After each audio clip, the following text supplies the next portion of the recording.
Hi, staff. Can I do an audio check, please? It's Councillor Kirby Young.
Outside of this council chamber. We acknowledge that we are on the unceded homelands of Musqueam, Squamish, and Tsleil-Waututh people. We thank them for having care of this land and look forward to working with them in partnership as we continue to build this great city together. I also want to take a moment to recognize the immense contribution of City of Vancouver staff members who work hard every day to help make our city an incredible place to live, work, and play. Clerk, may we have the roll call, please? Yes, Mayor Sim has a leave of absence for personal reasons all day. Councillor Kirby Young, Present. Councillor Dominato, Hi, I'm here, but Chair, I have a question for you. Sorry. I just heard there was only 6 councillors present for the public hearing. Is that correct? We have 7 now, including you. Yeah, but we have 6 either in council chamber or have their camera on. You don't have your camera on, but we have quorum, Councillor Dominato. Okay, thank you, Chair. Thank you. Councillor Bly, Councillor Fry, Present. Councillor Montague has a leave of absence for personal reasons from 3 p.m. onwards. Councillor Klassen, Councillor Meisner has a leave of absence for personal reasons all day. Acting Mayor Joe is in the chair. Councillor Orr, Councillor Maloney, you have quorum. Acting Mayor Joe. Okay, thanks, Kevin. Before we begin, I have some announcements. The public may participate by speaking in person or by phone, or by submitting the written comments to Mayor and Council. Speakers will have 5 minutes to make their comments and should limit their comments to the merits of the report being considered. Speakers should also state whether they are support or oppose the recommendations and if they are the residents of Vancouver. Speakers representing 4 or more individuals or groups, including themselves, will have 8 minutes to speak. Each individual or group being represented must confirm their representation by introducing themselves either in person or online. Individuals representing by another speakers cannot also speak independently. Speakers may only speak once and should follow along on X at @VanCityClerk for updates and the progress of the meeting so they don't miss their turn to speak. Any comments on agenda items can be submitted in writing through our online mayor and council public hearing feedback web form. This link will also be posted on X. Any speakers who pre-registered with presentations are reminded that the public live feed has a slight delay. To navigate through the slides of your presentation, please say next so that the clerk may advance your slides. I also want to note City of Vancouver's long-standing commitment to equity, diversity, and inclusion, including utmost respect for all genders. So I remind Council that when addressing speakers and staff, we will avoid using gender honorifics, and we will instead refer to the person by first and last name, role, or title. A reminder that the Council's role at public hearing is to be a quasi-judicial body, which means Council is to only consider the merits of the rezoning application or heritage designation. Council members may ask clarifying questions from speakers, including the applicant, or technical advice from staff, but should save debate after the close of the speakers list. After hearing from the speakers, Council may, there are three options. 1, approve the applications in principle. 2, refuse the application. Or 3, refer the application to staff for further consideration. Finally, if Council does not conclude the hearing from all the speakers this evening, we will recess and reconvene the meeting on Wednesday, April 23rd, 2025 at 3 p.m. All right, so we're going to start with the... Oh, okay, sorry, Councilor Kirby, please go ahead. You're on the queue. I didn't see. Thank you. Yeah, Chair, I'm just asking for quorum. If we need to step away for a few minutes, everybody needs to be on camera, is that right? Or you need us to remain on camera? Yes, we have 7 people right now, so we have 6 people on camera or in the council chamber. So we have exact quorum right now. I hope that answers your question, Councilor Kirby. Yes, thank you. Thank you. All right, so we're gonna proceed with our first item. Item 1 is CD1 bracket 25 amendment 3250 Macdonald Street. Before we begin this agenda item, if anyone believes they have a conflict of interest, now is the time to declare it. Does anyone have a conflict of interest to disclose? All right, seeing none, the clerk will now read the application and the summary of the correspondence received. This is an application by Proscenium Architecture and Interiors Incorporated to amend CD1 bracket 25 to permit the development of a 5-story mixed-use building with commercial space on the ground floor and 22 rental units. Floor space ratio of 2.75 and height of 16.8 meters are proposed. The General Manager of Planning, Urban Design, and Sustainability recommends approval subject to conditions set out in the summary and recommendation. Following correspondence has been received since referral to public hearing. 4 pieces of correspondence in support, 10 pieces of correspondence in opposition, and 3 pieces of correspondence dealing with other aspects of application. This represents all correspondence received up to 5. Thank you. Councilor Clausen? Chair, I just noting the number of items and the number of hours that we have in front of us right now. I see that we have perhaps 1 speaker, but I would like to ask the indulgence of my fellow councillors as to whether they would see fit to waive the presentation on this item. Okay, so just hold on a second. I'll read another line. So this is the first call for speakers. Any speakers for this item who wish to speak to council, please call toll-free 1-833-353-8610, followed by the participant code 1061445#. Before the close of the speakers list, the phone number will be posted on X and made available on live stream. There will be an opportunity for new speakers and missed speakers to be added to the end of the registered speakers list. So we have a motion on the floor to waive the presentation. So we need a seconder.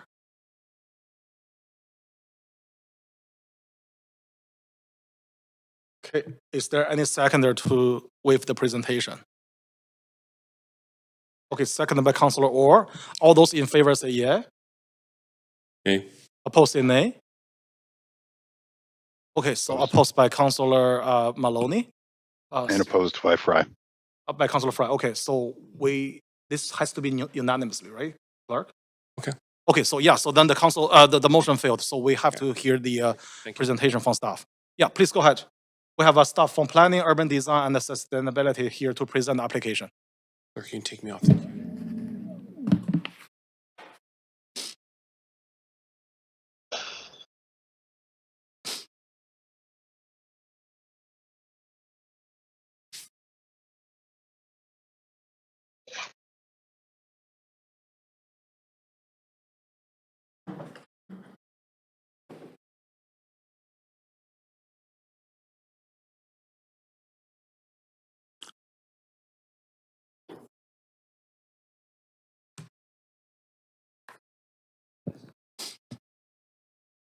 Good evening, Acting Mayor and Council. My name is Kathy Joe, and I'm the rezoning planner for this application being considered under the secured rental policy. Staff would like to note that there is a yellow memo attached to this report.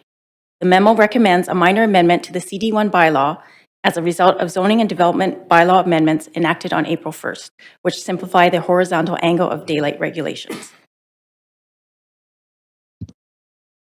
The site shown in red is located on the southwest corner of 16th Avenue and Macdonald Street within the Arbutus Ridge neighborhood.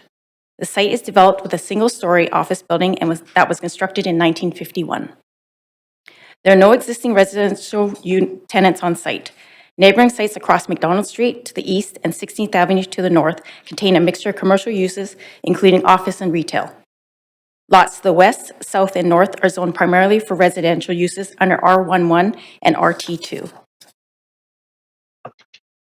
The site is served by regular bus service along 16th Avenue and Macdonald Street. There are bikeways close to the site at Trafalgar Street and Balaclava Street. Several parks, childcare, cultural and community spaces, and a library are also located nearby. The rezoning enabling policy for this application is the Secured Rental Policy, or SRP, which encourages construction of new purpose-built rental housing in Vancouver. The SRP aligns with rental housing goals of the Housing Vancouver strategy and the complete neighborhood goals of the Vancouver Plan. The policy is accompanied by RR design guidelines, which provide design guidance for redevelopment. As shown on the below right map, the surrounding area has development potential under the SRP. Sites shown in dark blue and red on arterial roads can redevelop for mixed-use buildings and residential apartments up to 6 stories. Shown in light blue, sites on eligible local roads can rezone for residential apartment buildings up to 4 stories. The SRP policy also outlines locational eligibility criteria for sites in existing CD1 areas where existing rental units do not currently exist. Since this is a current CD1 development and there are no rental units on site, this project is pursuing a CD1 amendment rather than to a RR district. This application was submitted on December 21st, 2023 for a 5-story mixed-use building fronting Macdonald Street containing 22 rental units with commercial space on the ground floor. A density of 2.75 FSR and a maximum building height of 16.8 meters are proposed. The Housing Vancouver strategy seeks to deliver a range of tenures and affordability across the housing continuum. Renting has lower monthly costs than home ownership. For this application, a virtual Q&A was held in March of last year, and 36 pieces of correspondence were received. Comments received supported the addition of rental housing to the area, as well as the height, density, and massing of the building. The ground floor commercial space was supported, noting that the location of the building is situated along transit routes near other shops and amenities. Comments and concerns were received regarding the height and density, increased traffic, reduced parking availability, and concern for roadway safety. In response to concerns, staff note that the proposed height and density is generally consistent with the SRP and RR design guidelines. In response to concerns of traffic safety, staff note that rezoning conditions have been included to deliver improvements to address safety for all road users and include upgrades along Macdonald Street, 16th Avenue, and 17th Avenue. Improvements include upgraded street and intersection lighting, sidewalk and curb ramp improvements, and installation of parking signage on streets. In addition, the proposal is to meet the requirements of the parking bylaw at the time of development permit application. The public benefit accruing from this application included DCL contribution of approximately $776,000. The applicant has chosen not to take the DCL waiver. The 22 rental units will be secured through a housing agreement for the longer of 60 years and the life of the building. No additional CAC is expected. In conclusion, the proposal meets the intent of the SRP policy. Staff recommend approval subject to conditions outlined in Appendix B of the report. Staff and the applicant team are available to answer any questions. Thank you. Thanks, Kathy. Would the applicant team like to present the application if in attendance? Good evening, Acting Mayor and Council. My name is Hugh Coughlin. I'm the architect for the application. With me is the landscape architect, and online is the development manager. We waive doing a presentation, but we will be here for answering any questions. There is one thing I would like to clear up that I've noticed in some of the commentary coming online for support and against. The developer is not an American-based developer. His name is Jeff Glotman. He lives here in Vancouver, has lived here his entire life, and is still living here. So I just wanted to clear that up. Thank you for the clarification. Are there any questions from council to staff or the applicant team? Noting this is the only opportunity for council to ask questions of the applicant. Councillor Maloney.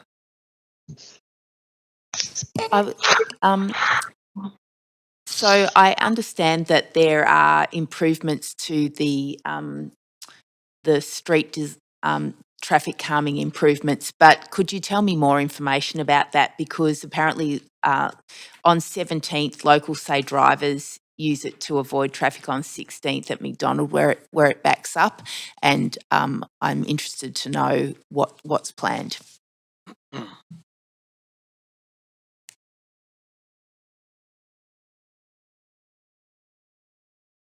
Thank you for your question. Conditions are laid out in Appendix B of the report, and conditions include upgrades to streets on 17th Avenue, including new sidewalks and curbs, as well as corner curb ramps, and also including on 16th Avenue and Macdonald Street. So there'll be new sidewalks put in. Yeah, but I think residents are concerned that people are using it as a cut through. So I'd be interested for some work with city engineering staff to make sure that there are modal filters or speed humps or something to discourage traffic running through 17th, because apparently residents are concerned about that.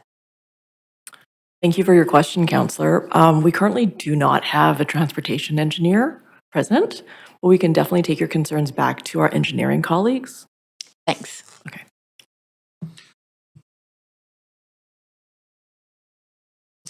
Oh, okay, thanks. All right, so this is second call for speakers. If there are any speakers for this item who wish to speak to council, please call toll free 1-833-353-8610, followed by the participant code 106-1445# before the close of the speakers list. The phone number will be posted on X and made available on the live stream. We will now hear from the public speakers. Any registered speaker in council chamber, please come forward to the podium when your name is called. Speaker will have 5 minutes to make their comments and should limit their comments to the merits of the report being considered. Our first public speaker has withdrawn. The second public speaker is Bobby Joe Klingspong. Is Bobby in the council chamber? Okay, please go ahead. So I think you indicated you will be a representative speaker. Yes, I have 3 other people here that are registered. Okay, can you introduce them? Because as a procedure bylaw, we need to identify. Some are still in the elevator. Sorry to interrupt. Bryce Evans is here, and we have Mary Jane and Darren. They're still downstairs waiting to be allowed up, but they're here. Okay. Oh, they? Oh, sorry. Okay, they're here. Okay. Sorry, there may be. 3, 4, 4. Yeah, thank you. Perfect. I won't need the super extended period of time, though. Okay, but please go ahead. You have Okay. 8 minutes. Yeah. Okay, sorry, Mayor Sim, he's not here, but good evening, Mayor Sim and members of the council. As you know, thank you for the opportunity to speak today. My name is Bobby Joe Klingspong. My husband and I are residents of the Arbutus Ridge community, and we proudly live on West 17th. I'm here on behalf of my family and my neighbors who feel deeply troubled by the proposed 5-story development planned by a non-American-based company for our corner of the city. This development will worsen an already strained parking situation in our neighborhood.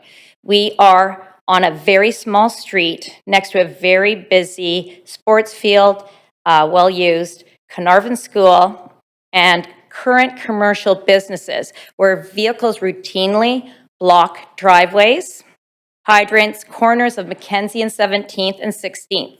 Vehicles also use West 17th, as you've heard, to bypass the traffic light at 16th Avenue and Macdonald, speeding through recklessly, which has been reported to the city, with proposed traffic remedies over the years with no improvements made to date. And definitely sidewalks will not improve this. We have sidewalks. This is not about opposing prudent development at all. Our neighborhood deserves thoughtful, respectful, and community-minded growth that reflects the identity of our neighborhood that we love, one that values safety, beauty, and livability over profit margins. The current plan includes only 12 parking stalls for a multi-residential building plus retail space on the ground level. There will be close to 50 people living in the proposed structure and dozens more using retail during business hours. This is not only unrealistic, it's reckless. Our parking is beyond congested now, beyond. There is no alternative for us residents. West 16th and 17th Avenue have become unsafe corridors. You're hearing that theme a lot. Again, with vehicles speeding through without regard for pedestrians. There have been far too many near misses, whether it's children coming home from school or at the park, pets, elderly residents that have been put at risk. To add more traffic, more vehicles, and more stress on an already fragile infrastructure is unthinkable and dangerous. And let's not forget the reality we face daily, even now. Local businesses, right now, and visitors flood our street parking, leaving residents with nowhere to go. With new development, we're not just losing space, we're losing the safety and peace that drew us to this neighborhood in the first place. What will we gain from this new development? We keep asking ourselves that. What's equally troubling is the design itself, and we're really open to hearing more about that. What's being proposed is a cookie-cutter structure, generic, characterless, and entirely out of step with the unique aesthetics of our community and the spirit of Vancouver that is changing daily. This development feels like a cash grab, cram as many units as possible into a small lot, disregard the impact, and leave the neighborhood to deal with the consequences. That's not responsible urban planning, that's exploitation. Vancouver, British Columbia is a place of natural beauty and strong communities. We deserve better than a soulless, out-of-place box that contributes nothing to our visual landscape or the fabric of our lives. If the city insists on pursuing this development, we urge you to consider the following. Ensure resident-only parking for the 2800 block block of West 17th Avenue. There is no lane to park in and no driveways or garages for many of the residents. Prioritize safe upgrades to traffic calming measures. West 17th Avenue, maybe 30 kilometers per hour as a minimum, and preferably developer-paid speed bumps. Demand a reduction in building size and density to help alleviate the intense congestion that already exists on this small street. Preserve as many mature trees and green spaces as possible.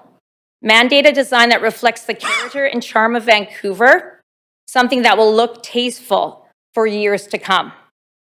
Confirm the developer has a plan for noise mitigation for the parking gate that will be operational 24/7, closely facing our front doors. Ensure there is a concrete plan in place for hidden garbage bins and recycling bins. Let's ask ourselves honestly, who are we building for? For Vancouver long-term community or for short-term profits from companies with no real investment in our future, our neighborhood future, and our community? Please ask yourselves, are we as a council willing to listen and to consider the justified concerns of an organized community whose families care deeply about the direction this city takes with future developments? Thank you very much for listening, and thank you for your time. Okay, thank you. Yeah, okay, so we have some questions. Councillor Kerbian. Can I stay here? Yeah. Yeah, thanks, Chair. And thanks for coming to speak tonight. I just wanted to clarify, I was going to ask, and you touched on request for resident parking in the 2800 block on 17th. So I just wanted to confirm there's no resident only parking now? That's Is that correct. correct? Okay, and do you feel like you're specifically zeroing in on the one block? Do you feel that it would be beneficial to extend that beyond the 2800 block? I'm speaking to that section because we are so close to a very active sports field and school. So a lot of the people that use that park seasonally, spring, winter, fall, summer, it's really affecting that. And people like to be close to the green space for sure, enjoying it in the summer especially. So that's why I'm speaking. Further up, they feel, I can't speak for the neighbors on the east side of 17th and Macdonald, but with more and more vehicles, more and more development, perhaps that would be good to extend it there as well. Okay, and curious, you said you're close to the school. Is the school parking open, available, and used, or is that typically shut off for when there's sort of going to? School parking, parents drop off on another side. Yeah, one thing though that I didn't mention, I'll go back to, yeah, the school is on the, I would say the west side of the park. Also, we're impacted by the businesses that are on Macdonald and 16th. We have people parking that have their kids in different classes, people just going to restaurants. They also will go to a small little sleepy street like ours and park there. There's also a medical building, a 3-story mixed, I shouldn't say medical building, commercial space that also we see people just, you know, drop their car and go. So yeah, it's madness, and especially Okay. that cut through of people bypassing. It's mind-boggling. Okay, thanks for that. I'm going to follow up later and ask staff what the plans are for traffic management in the area. Thank you very much. Thank you. Okay, thanks, Councillor. Councillor Dominado. Oh, you know what, Chair, Councillor Kirby-Young asked a couple of my questions, Okay. so I'll wait till I can talk to staff. Thanks.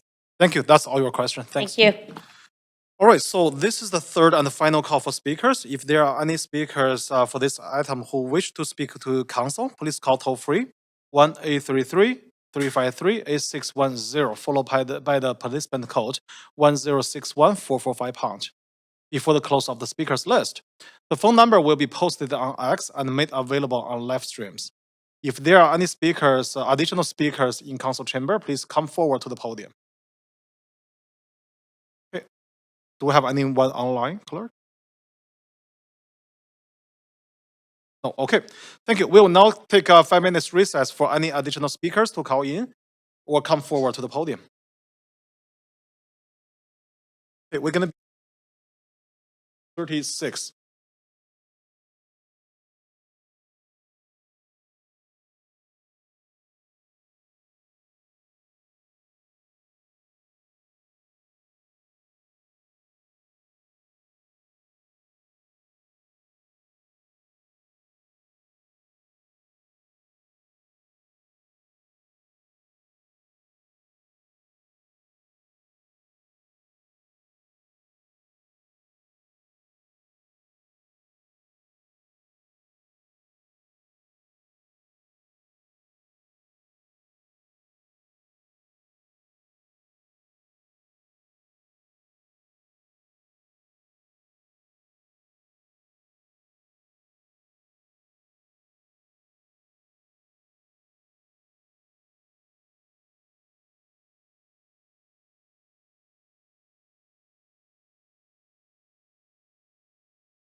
Online, okay, perfect. Oh, we don't need her turn out, right? So we have others. Okay, good.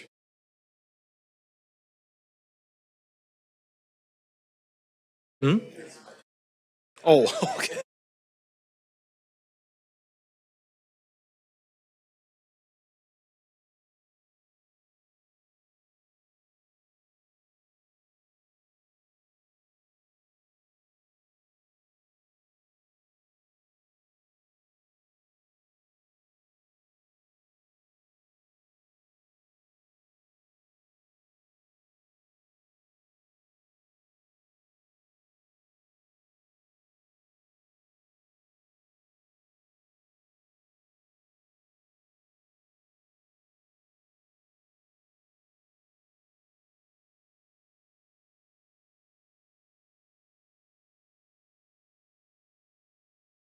Back 6:36 now, and for counselor online, please have your video on.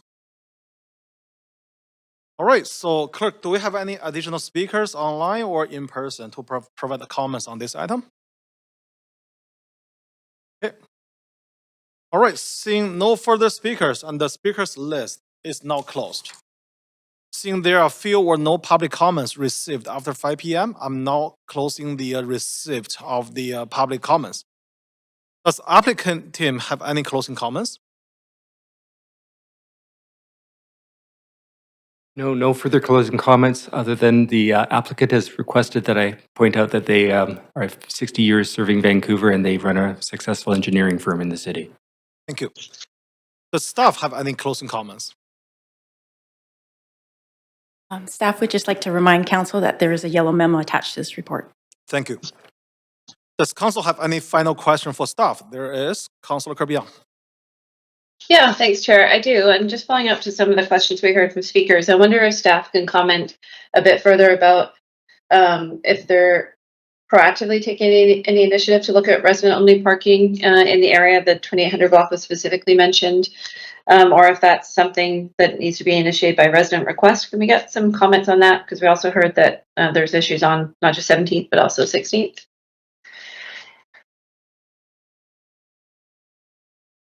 Thank you for your question. Regarding to parking and regulations, residents residents may contact regarding new residential parking permit zones. It may be requested through 311 by contacting 311. The city also has a program to review and implement traffic calming measures in the neighborhood. And if residents are concerned about speeding and safety and shortcutting on local streets in their neighborhood, they can also reach out by contacting 311 or emailing traffic calming at vancouver.ca. We will also, since engineering isn't here, we also will take back these concerns and bring these concerns back to the department. Okay, do we have the ability, does the resident need to contact, or can we proactively follow up with the speaker? Spoke tonight.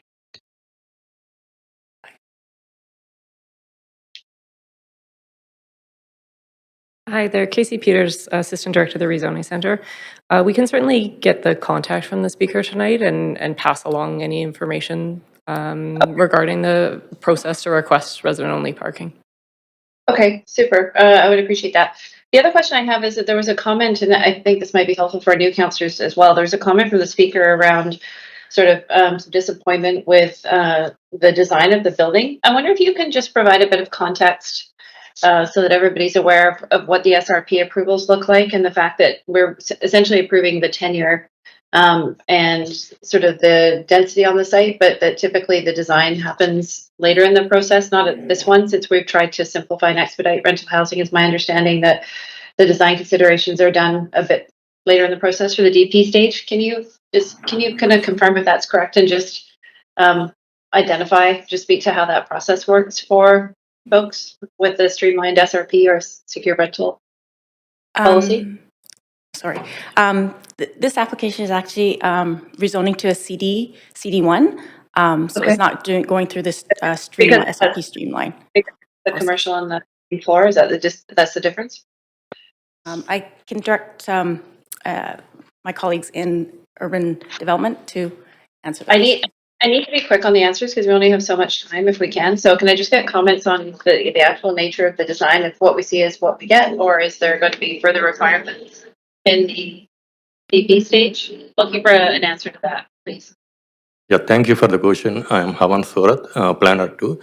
The policy allows 4-story mixed use at this location, and more design development would be addressed during the DP stage, and there will be a separate notification process during DP, and we will address those during the design development stages. Okay, and what kind of changes might be seen at that stage? In regards to the fenestration techniques and the balcony overhangs, and any variations in the fenestration material that brings some more vitality and character to the context. Sorry, I'm having a hard time understanding you. I do have a bit of background noise, but I didn't understand what you said. Can you repeat for me, please? The more design changes would be addressed during the DP stage.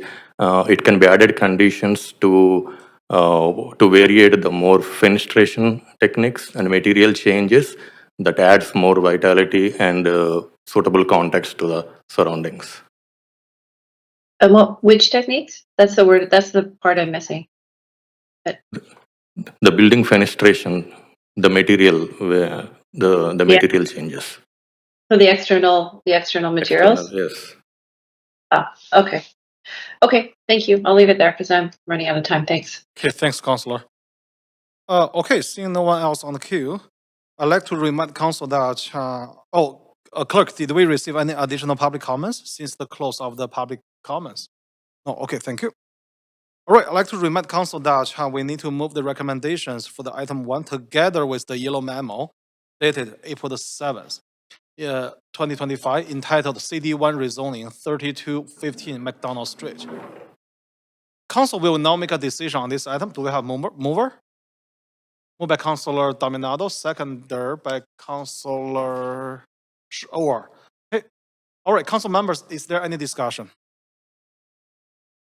Okay, seeing none, a reminder that any council member participating virtually whose video is disabled will be marked absent for the vote pursuant to the section 14.13 of the procedure bylaw. Oh, Councillor Dominado. Thanks, Chair. I did want to just make some comments on the application and just to acknowledge, I appreciate the speaker who came out of his, and sorry, I had to take one of my daughters to a sports activities, that's why I'm late. But I was listening online to your comments and appreciating this is a change for the neighborhood and community and some of the considerations raised about parking and traffic. And Councillor Kirby-Yung, did duly ask some of those questions, and I know we're going to get that follow-up, and I want to acknowledge that because we've seen a number of similar projects in the past, and my experience has been is that staff can from the engineering department look at some of these provisions around traffic calming. As staff noted, there are ways as well as a community or as a neighborhood to seek residential parking, and so I think it's just I want to be clear that big picture, we are looking at the housing need in the city, and there is an enormous demand for more housing, but at the same time recognizing it has changed for neighborhoods and that that the questions and concerns you've raised today are going to be taken back to our staff as part of the further planning and development. So I just want to acknowledge that in terms of this application, and I do appreciate some of the aspects of this particular development, but I just wanted to acknowledge those considerations will be noted and followed up on by our staff. So thank you. Okay, thanks, Councillor. All right, I'm now going to call the vote. Clerk, can you take us to the voting screen? And Council, please register your vote. Anyone online need a vote assistant? Please let us know. Councillor Bly? Oh, okay, perfect. All right, so this item has passed unanimously, as you can see. All right, thanks everyone. We're gonna move on to the second item on the agenda today, which is rezoning 1568 West 75th Avenue and 19123 Bentley Street. Before we begin this agenda item, if anyone believes they have a conflict of interest, now is the time to declare it. Does anyone have a conflict of interest to disclose? Okay. The clerk will now read the application and the summary of the correspondence received. This is an application by Bentley 75 Land Holdings Limited to rezone 1568 West 75th Avenue and 9123 Bentley Street from M2 Industrial District to I2 Industrial District to increase flexibility to increase flexibility of use for building tenants and owners by allowing a wider range of office types and a larger proportion of the building available to office uses. No form of development changes to the building are proposed. The General Manager of Planning, Urban Design, and Sustainability recommends approval, subject to conditions set out in the summary and recommendation. No correspondence has been received since referral to. Thank you. Okay, so this is the first call for speakers. Any speakers for this item who wish to speak to council, please call toll-free 1-833-353-8610, followed by the participant code 106-1445# before the close of the speakers list. The phone number will be posted on X and made available on live stream. And there will be an opportunity for new speakers and missed speakers to be added to the end of the speakers list. We have staff from planning, urban design, and sustainability here to present the application. Okay, please go ahead. Hi, thank you. Rezoning planner Robert White. I'm just having a technical issue here. Can you see my screen by any chance? Oh. We can see it on the You can't see it. the meeting link. Thank you, Councillor. I'll proceed. Yeah, okay. So yes, good evening, Chair and Council. My name again is Robert White, rezoning planner for this application to rezone 1568 West 75th Avenue and 9123 Bentley Street. The site outlined in red is located on the southwest corner of West 75th Avenue and Bentley Street in Marpole. It's located within the South Vancouver industrial area, generally shown in purple industrial zoning on this map, and it's currently zoned M2. Properties nearby are also zoned M2, with industrial properties north of 75th Avenue zoned I2. The Riverworks industrial development was approved in 2022 and completed in 2024, and this was under the site's existing M2 zoning.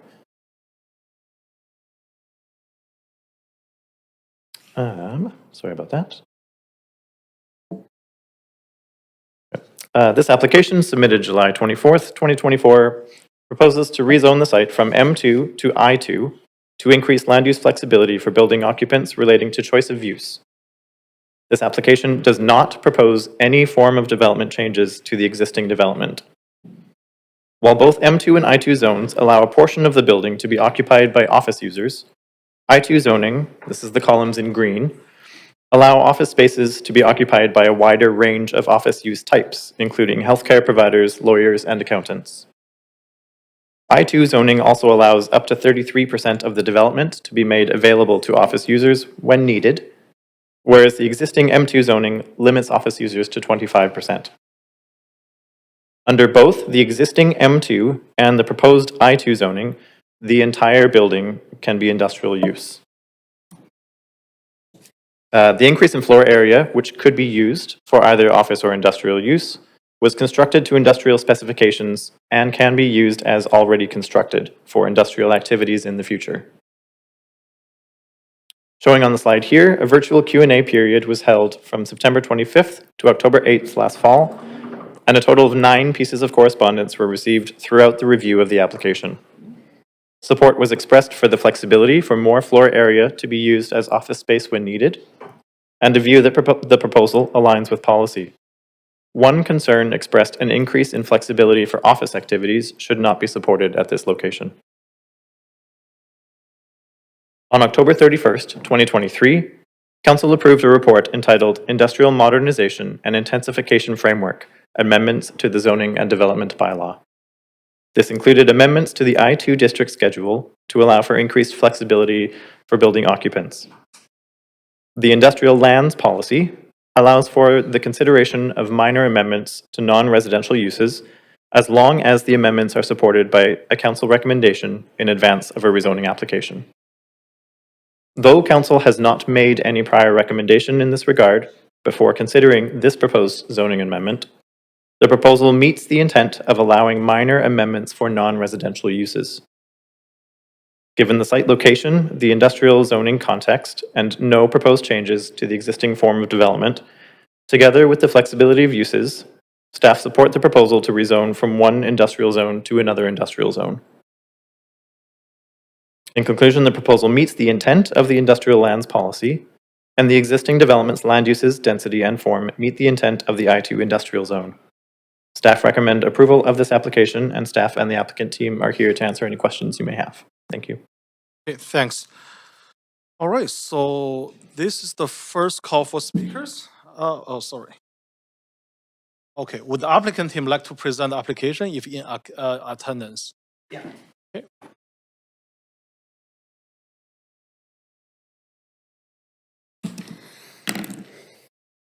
Go up. There we go.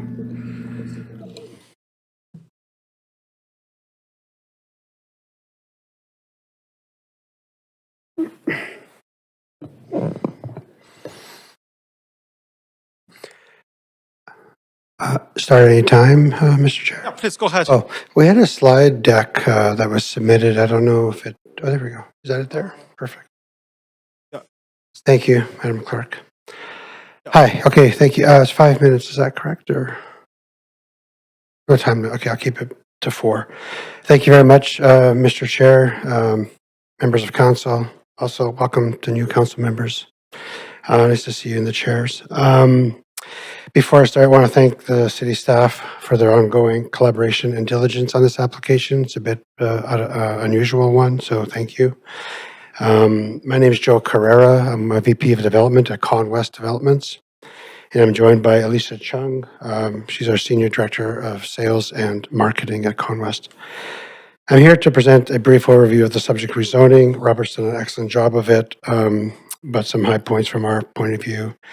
Of the project that's recently completed. So that's not Photoshop, that's the building actually. So there it is, it's built. Riverworks is a strata industrial office development, about 120,000 square feet of employment space in Southwest Vancouver. It has also been recognized as the UDI Excellence winner in industrial category last year. So next slide, please. Con West, for those of you who don't know us, Con West is a Vancouver-owned and operated real estate development company founded about 40 years ago and been developing in Lower Mainland since that time. We pride ourselves on a collaborative, innovative, and entrepreneurial approach to neighborhood development. We're proud of our recent successes in Vancouver. There's some images up there of our Ironworks building built in 2020, and we were recognized globally by ULI as an award winner, and then housed in Mount Pleasant, also as a recipient of a City of Vancouver Heritage Award. Next slide, please. The project, as we've talked about, has been completed. It was completed about a year ago. As I mentioned, stacked industrial and office above. There's 38 functional strata office industrial units over 2 buildings. The project also provides a public pedestrian pathway along the Fraser River in favor of the City of Vancouver, and an 18-meter setback secured by SRW, also in favor of the city, to allow for a response to sea level rise. So why rezone? It's already built. The application is in response to, as Robert pointed out, in January 2024, about a year ago, the citywide I2 district schedule changes, which created increased flexibility, and I'll say much needed and much supported, much flexibility in the uses for I2 sites. Unfortunately, however, it put our site, which is sort of an island of M2 zoning, at this competitive disadvantage in very difficult market conditions. So in response, and working with city staff, it was decided the most effective and simplest approach to sort of bridging the gap would be a rezoning application from M to I2. So we submitted a full rezoning package. The application, if approved tonight, will provide the same flexibility in uses as now permitted in the citywide I2 zones including our neighboring properties across the street. As mentioned, the city staff report the proposal is consistent with the city's industrial land policy, permitting minor amendments to support balanced intensification of Vancouver industrial areas with additional flexibility. Next slide, please.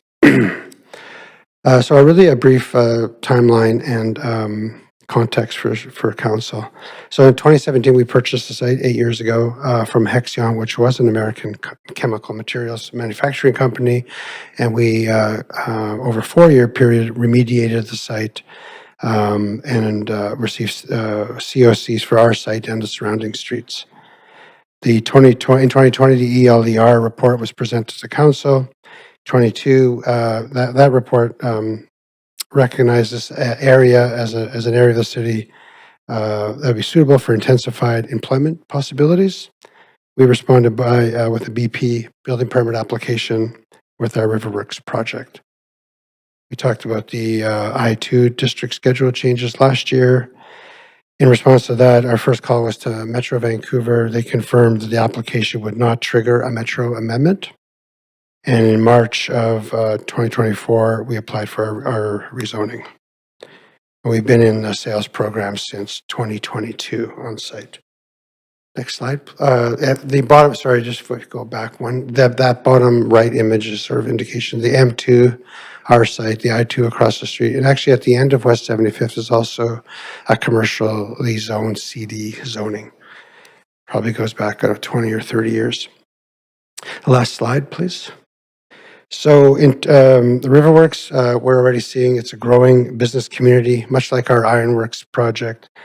What we've experienced is about 100% purchasers are locally homegrown businesses, including Bold Properties, Providence Security, and Cutting Hedge as some examples.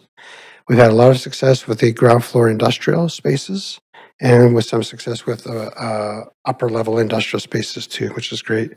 The challenges around the office market is very challenging. And especially given our surrounding neighbors, I2 zoning. That's all I have for now. I'm here for questions, and so is Alicia. Thank you for your time and consideration on this application. Hey, thank you, Joe. Are there any questions from council to staff or applicant team? Noting this is the only opportunity for council to ask questions of the applicant, Councillor Klassen. Yeah, I'm going to try and keep mine short because we've got a lot of speakers tonight and several more items. So really quickly, and it's kind of a question for both the applicant and staff with regards to the stacked industrial, which I think is a fantastic innovation and allows us to densify our industrial land. In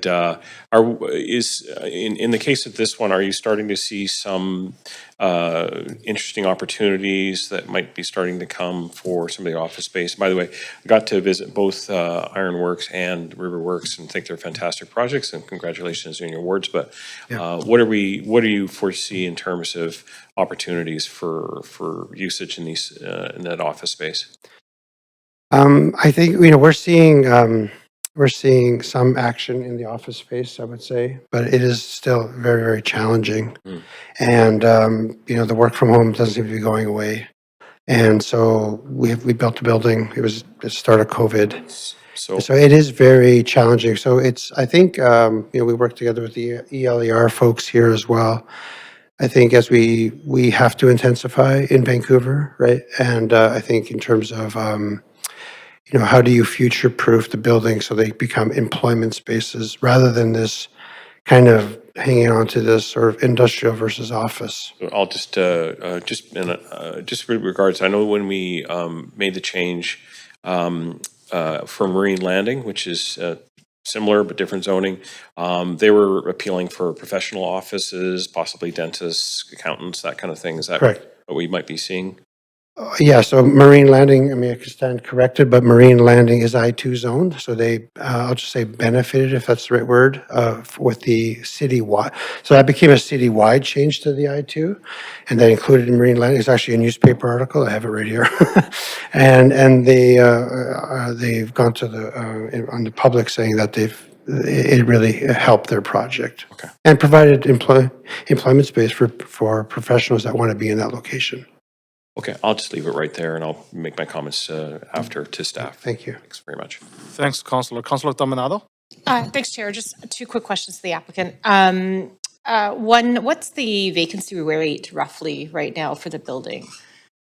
So do you have that number offhand, Alicia? Yeah. 40% was the number that we're experiencing right now. That, The industrial is probably closer to 10 or 15%. so that reflects the current sort of softening of the office market demand, is that? 100%, correct, yeah. And then my second question is, do you anticipate, as I recall, there are other residential developments that are proposed in that area and other redevelopments, I think, in the future that'll come to this council for consideration? Is that might help in terms of demand and if we see? Yeah, yeah, so the area is primarily industrially zoned. We have industrial projects that are across the street. They are I2. They will, have that flexibility. And so I think this type of change, it may impact there's two neighbors on the waterfront just down West 75th. Who may at some point, I think would make sense for them to approach the city or the city would approach them to change from M2 to I2 and give them as well the flexibility to develop. Okay. No, I appreciate that. Thank you. Thanks for the presentation. Appreciate it. All right, thanks, Councillor. This is the second call for speakers. If there are any speakers for this item who wish to speak to council, please call toll-free 1-833-353-8610, followed by the participant code 106-1445# before the close of the speakers list. The phone number will be posted on X and made available on the live stream. We will now hear from the public speakers. Any registered speaker in the council chamber, please come forward to the podium when your name is called. I was just informed by the clerk, our only speaker has withdrawn. So I guess I'll just call the third call. This is the third and the final call for speakers. If there are any speakers for this item who wish to speak to council, please call toll-free 1-833-353-8610, followed by the participant code 106-1445# before the close of the speakers list. The phone number will be posted on X and made available on live stream. If there are any additional speakers in the council chamber, please come forward to the podium. All right, so we will now take 5 minutes recess for any additional speaker to call in or come forward to the podium. We're going to be back at 7:08.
I have to repeat everything? Okay. Oh, okay, sure. So I'll repeat everything. Sorry, Clerk, do you have any additional speaker online or in person? No, okay. Seeing no further speakers, speakers list is now closed. Seeing there are no no public comments received after 5 p.m., I'm now closing the receipt of public comments. Does the applicant team have any closing comments? No, okay, thank you. Does staff have any closing comments? Yes, thank you, Robert White, rezoning planner. Just a comment to say there is a yellow memo for this item describing a change in ownership between referral and today. Thank you. Thank you. Does council have any final question for staff? Councilor Kirby? No, I was happy with the recommendations, but I'll allow other councillors to ask questions and I'll come back on. Okay, thanks. Councilor Dominado? I don't have any further questions. I was just prepared to speak to the application. But okay. If others have questions, I'm happy to wait. I'm probably in the same boat, so why don't you... Okay. It's been moved and seconded? No, not yet. Not yet. It was moved by Councilor. I think Councilor Kirby Young we're moved not it. there yet. Happy to second it. Okay, so but not there yet. Oh, sorry. Sorry, we're going too fast. We'll let you manage the meeting. We are so eager, so keen. Okay. Anyway, Clerk, did we receive any additional public comments since the close of the public comments? Okay, thank you. I'd like to remind Council that we need to move the recommendations for item 2 together with the yellow memo dated April the 7th, 2025, entitled Rezoning 1568 West 75th Avenue and 9123 Bentley Street, additional owner. Council will now make the decisions to list this application. Do we have a mover? Move the recommendations for the yellow memo. Okay, moved by Councilor Kirby, seconded by Councilor Dominado. Council member, is there any discussion? Councilor Kirby, please go ahead. Yeah, I wanted to sort of just reflect on the changing nature of industrial as it relates to this application. Some may be aware that I had the opportunity, and it was really educational experience to serve on the Industrial Lands Task Force at Metro Vancouver, and it really underscored the shortage of industrial land in our city. But what we're seeing is not just the need to protect it, but the need to, the evolution and modernization of it. And I think that's what we're seeing here with the change in designation and the ability to allow healthcare office. The one thing that I'll also note, and I really appreciate some of the work that this particular applicant has done, ConWest, is the sort of introduction of strata commercial and industrial, which actually has had a positive impact in terms of allowing a number of small businesses to stay in the city that fall under, that are sort of incubating and delivering jobs here that have fallen under industrial. But as some of those lands have been developed, they have been forced to leave the city, and the impact on that is that a lot of those city serving uses tend to have to go further out, and then it's harder and harder to get services here in the city of Vancouver, and people either can't get them or they become much more expensive, particularly when you have trades that are coming in here. And it was referenced things like cutting edge landscaping was one of the services, etc. And so that, I think people don't often necessarily think about that just like people want security of housing, the security of tenure is also important in keeping some of those businesses here. This site was also unique, and I had a chance to visit it along with some of my fellow councillors because it did require significant remediation. And this is part of, I think, the restoration of the pathway there with an effort to extend the waterway, which we really enjoy in the city of Vancouver, further down and sort of extend that contiguous waterway and waterfront access and pathways for the public that Vancouver is famous for along the way. So that wasn't an easy task. I understand it in touring that site, and so I do appreciate that work was done as well as the additional setbacks that were required for the sea level rise. So I'm happy to support this. I'm happy it remains industrial and that we're providing flexibility with some of the uses, but it does sort of retain the primary purpose, but modernizes as well at the same time. So I appreciate the work. Okay, thanks, Councillor. Councillor Dominado? Thanks, Chair. Yeah, equally supportive of this application, similar to my colleague, Councillor Kirby Young. I think that, a couple of things.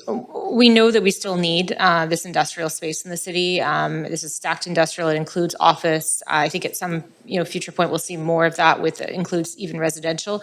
But it is needed still, and it's actually well positioned in terms of where it is in the south part of the city in terms of connections to freeways.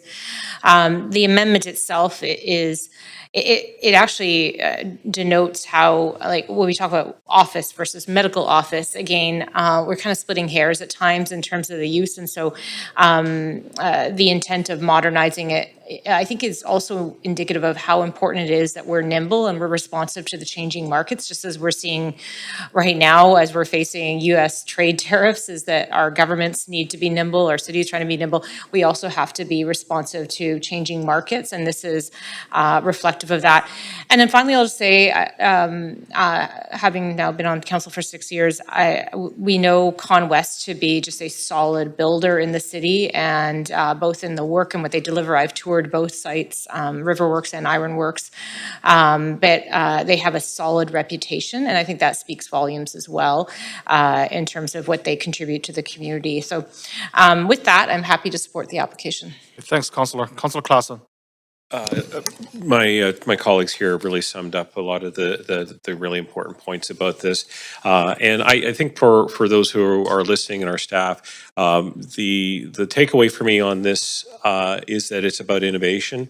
Stacked industrial is essentially kind of a new product, but it really suits a city like ours where we have high density, limited industrial space, and the fact that we could have multiple uses there, we can respond to economic conditions. It checks all the boxes, and as Councillor Dominato says, we've got a really strong actors in the market here with Con West, and a forum that they're really leading on. And so I'm really pleased to be able to support this, and hope we see more of this as we really respond to what the world is looking for in terms of industrial and light industrial space. Thank you. Okay, thanks. Councillor Maloney. I very much appreciate the speakers tonight and the comments of the background from fellow councillors. That's been very helpful to me.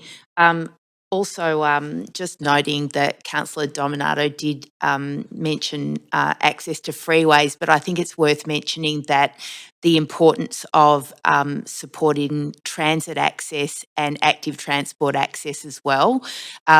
I know that the city's investment in active transport infrastructure in South and East Vancouver lags, and we really need to be investing in alternative ways of getting around the city in order to relieve traffic congestion and relieve people that live in the city of Vancouver from the financial burden of car ownership if they so choose not to.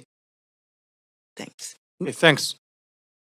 All right, so a reminder that any council member participating virtually whose video is disabled will be marked absent for the vote pursuant to the section 14.13 of the procedure bylaw. I'm now going to call the vote. Clerk, please take us to the voting screen, and council, please register your vote. Okay, let us know if you need any vote assistance online. Okay, Councillor Fry, your video is not on. Apologies.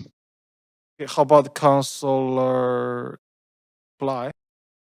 Okay, perfect. Thank you. All right, so this item has passed unanimously.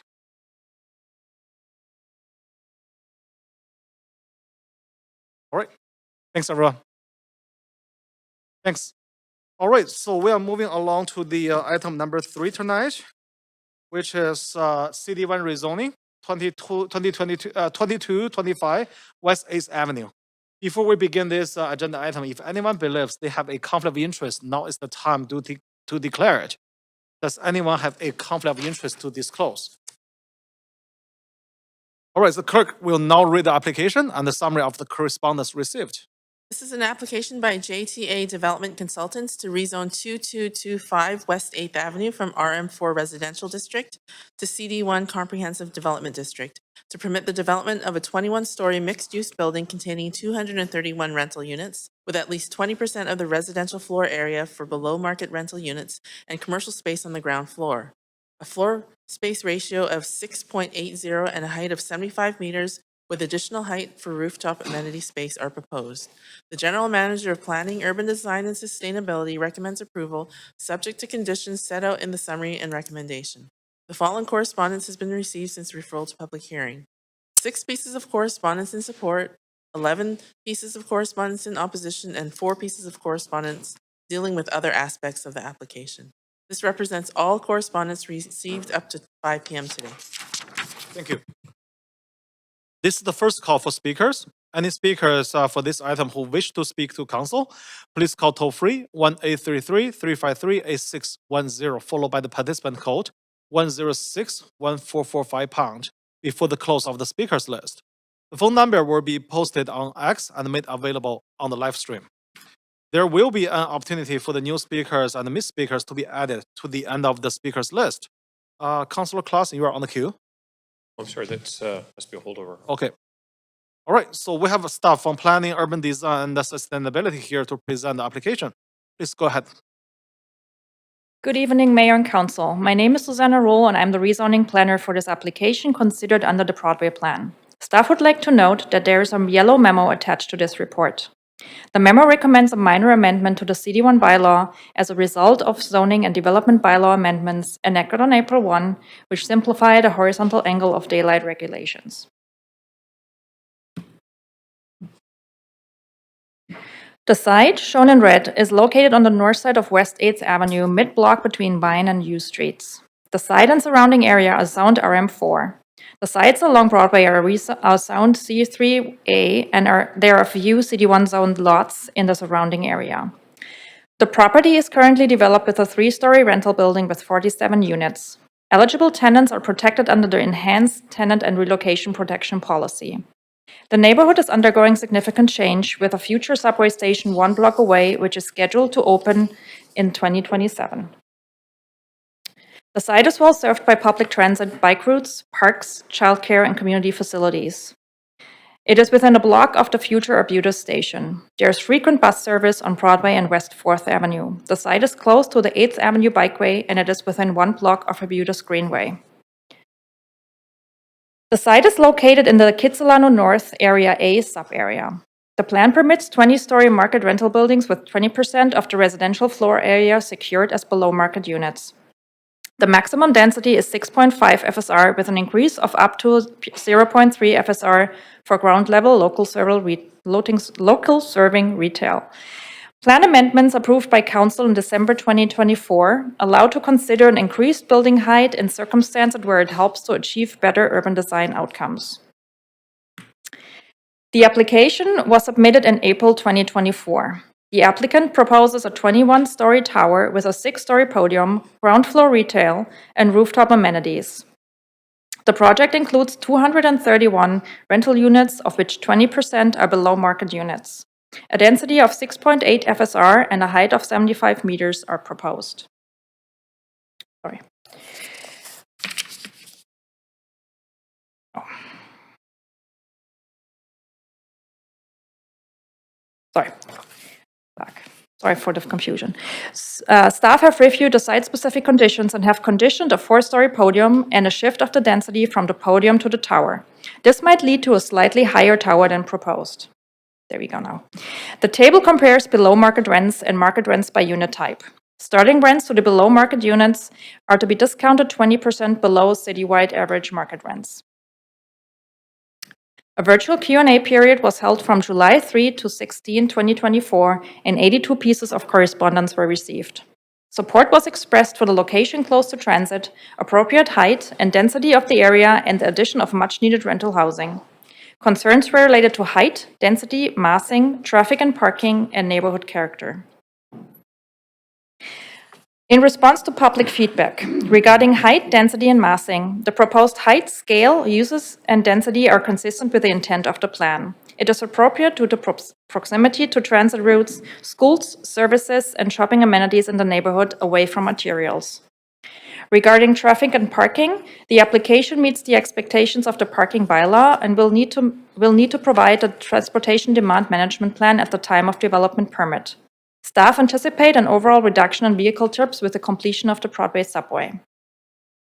Regarding neighborhood fit, this application meets the form of development anticipated by the Broadway plan, which seeks to incentivize new housing options in close proximity to rapid transit, shopping, services, and amenities.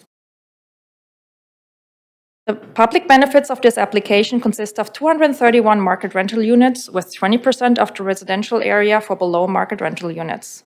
The applicant has also requested a 100% waiver of the citywide DCLs for the residential floor area.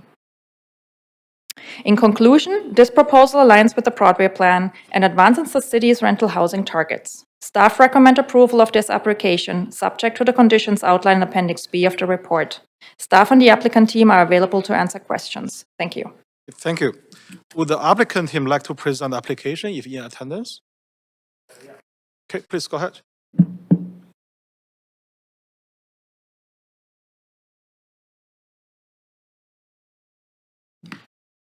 Good evening, Acting Mayor and Council. My name is James Todd, Principal JTA Development Consultants. I believe our architect from GBL is online, and Brianna Martin, our development manager, is here with me. For today, the only additional information that we wanted to present was the engagement summary around the tenant engagement. And as we take tenant engagement and the relocation process very seriously as part of these projects, so we just like to report on that we've had 10 touch points with tenants since the application, including notification, updates on the process for the project, including notification and phone calls confirming this public hearing, an all-tenant meeting, and other updates to the policy. We'd also like to confirm that currently there are 38 eligible tenant households, of which 32 remain in the building. 6 have taken upon themselves to relocate, and those folks under the tenant relocation and protection policy have been compensated. We intend to follow all provisions of the tenant relocation and protection policy. One item in addition is that we're offering additional support during the 4-month notice to end tenancy within the portfolio of projects for this owner that would guarantee a like-for-like unit within the same neighborhood under the top-up model, guaranteed to all tenants. And so those options will be available closer to that 4-month notice period, but will be made available to all tenants. Other than that, I think thank you very much, staff, for your presentation, and we're happy to take any questions. Thanks. Are there any questions from council to staff or the applicant team, noting this is the only opportunity for council to ask questions of the applicant? There is. Councilor Fry. Yeah, thanks. And I really appreciate when I see James Todd come on the on these projects, because I know how diligent they are on the tenant relocation policy work. And so I do have some questions about the tenants on the existing site. And I think you mentioned 32 still in the building, 38 of 47. What kind of assistance is being offered to the remainder of ineligible TRPP tenants on this site? Thank you, Councillor. So there's one ineligible tenant currently in the project. So they would be offered the 4-month notice to end tenancy and the 1-month rent compensation under the RTA. Okay, and as far as right of first refusal, those kind of options, folks relocating in the neighborhood, I think you said that there's a pretty good pickup for relocation within the neighborhood. What is the sense of how folks are responding to the options for right of first refusal? Obviously, anticipating we can't project into the future, but so the reception's been quite warmly received. We of course won't know. We have engaged Somerville Community Relations as a third-party tenant engagement coordinator. And so typically next steps after the public hearing are more in-depth one-on-one conversations with eligible tenants at their choice, making those options available. And at that time, we would know exactly the uptick of that offer, but it has been warmly received and tenants are aware of those options will be available. okay, so, and I guess, James, if I may, that's really what I'm looking for is overall the experience, because obviously the TRPP as pertains to Broadway plan related projects is fairly new, rolling out, and so I am hopeful that the experience for tenants is a relatively speaking positive experience, and they feel they're getting the information they need and the support they need. Yeah. I know the intent for the tenant engagement coordinators to provide information in advance of the public notification as the project proceeds. And so I know that Somerville does its best to inform folks in the manner that they wish to be informed. Some folks only want phone calls, some folks only want emails. And so those opportunities as those updates become available are then provided to folks. So, and some folks don't want too much correspondence, and so then we just keep it really brief with folks that indicate that. So we sort of do our best to keep everybody engaged and knowledgeable. Of course, no 4-month notice has been provided, and it's still many months, if not a couple years out, before a 4-month notice would be provided. Sure. Okay. Last question: Has there been one of the things that has come up from members in the industry is around means testing on TRPP. Do you have any thoughts on that? And I realize that puts you on the spot, and it's entirely appropriate if you don't have an answer to that. So it's really means testing in terms of sort of income and availability, or income specifically. So I mean, the program, and I'll defer to staff to maybe fully describe it, but there's a top-up model available at the 4-month notice to ensure that the current rent is maintained throughout the interim housing period, and then folks are invited back at the same rents. So in terms of, affordability is maintained throughout the policy, right? And so that's been messaged to folks as well. So I think that has provided probably the most comfort. Of course, with any move, it's a big change, but which we're all very aware of, which is why we want to keep folks as engaged as they're wanting to be. Okay. Well, thanks very much for that. And James, nice to see you. Thank you.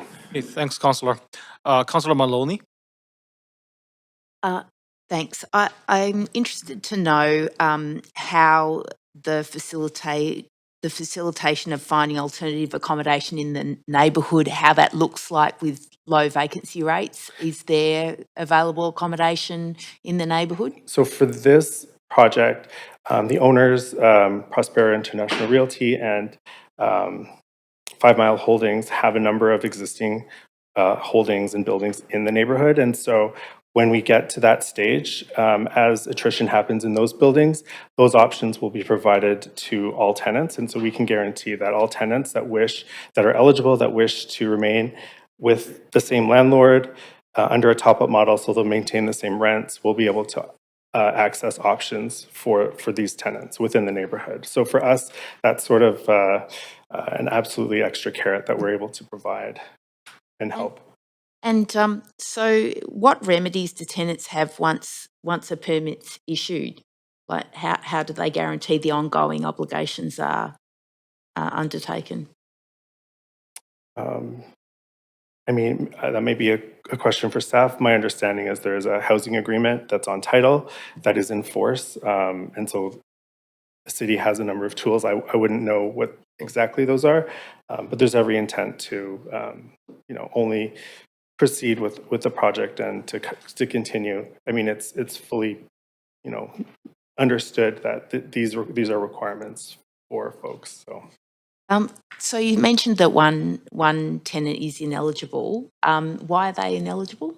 So it would mean that their tenancy began, the requirement for eligibility, and again, staff can correct me if I'm speaking out of turn, but upon application, all tenants that have been residing in the building for 1 year are eligible. So then their tenancy would have started after that point, and that would mean that they would not be eligible for the city benefits. Thanks very much. Okay, thanks, Councillor. All right, so this is the second call for speakers. If there are any speakers for this item who wish to speak to Council, please call toll-free 1-833-353-8610, followed by the participant code 106-1445# before the close of the speakers list. The phone number will be posted on X and made available on the live stream. We will now hear from the public speakers. Any registered speaker in the council chamber, please come forward to the podium when your name is called. A speaker will have 5 minutes to make their comments and should limit their comments to the merits of the report being considered. The first public speaker is Glenn Macaulay. Is Glenn in the chamber? Yeah, please go ahead, Glenn. You have 5 minutes. You can start whenever you're ready. Thank you. I am at the chair of the Strata Council of the building next door to the one that's proposed. And I have some qualifications perhaps that because in 1963 I was in Toronto when they had the similar idea of building all sorts of high-rises near their new subway. The difference in Toronto and here is that in Toronto they realized that there was no magic that would allow you to put up a bunch of high-rises amongst some low-rises and have it work. So what they did is they got rid of everything. They cleared the blocks. And what that allowed them to do is they could start from a clean slate. They cleared all the buildings. And within existing structures, there were no obstacles to building what was necessary to make the high-rises work.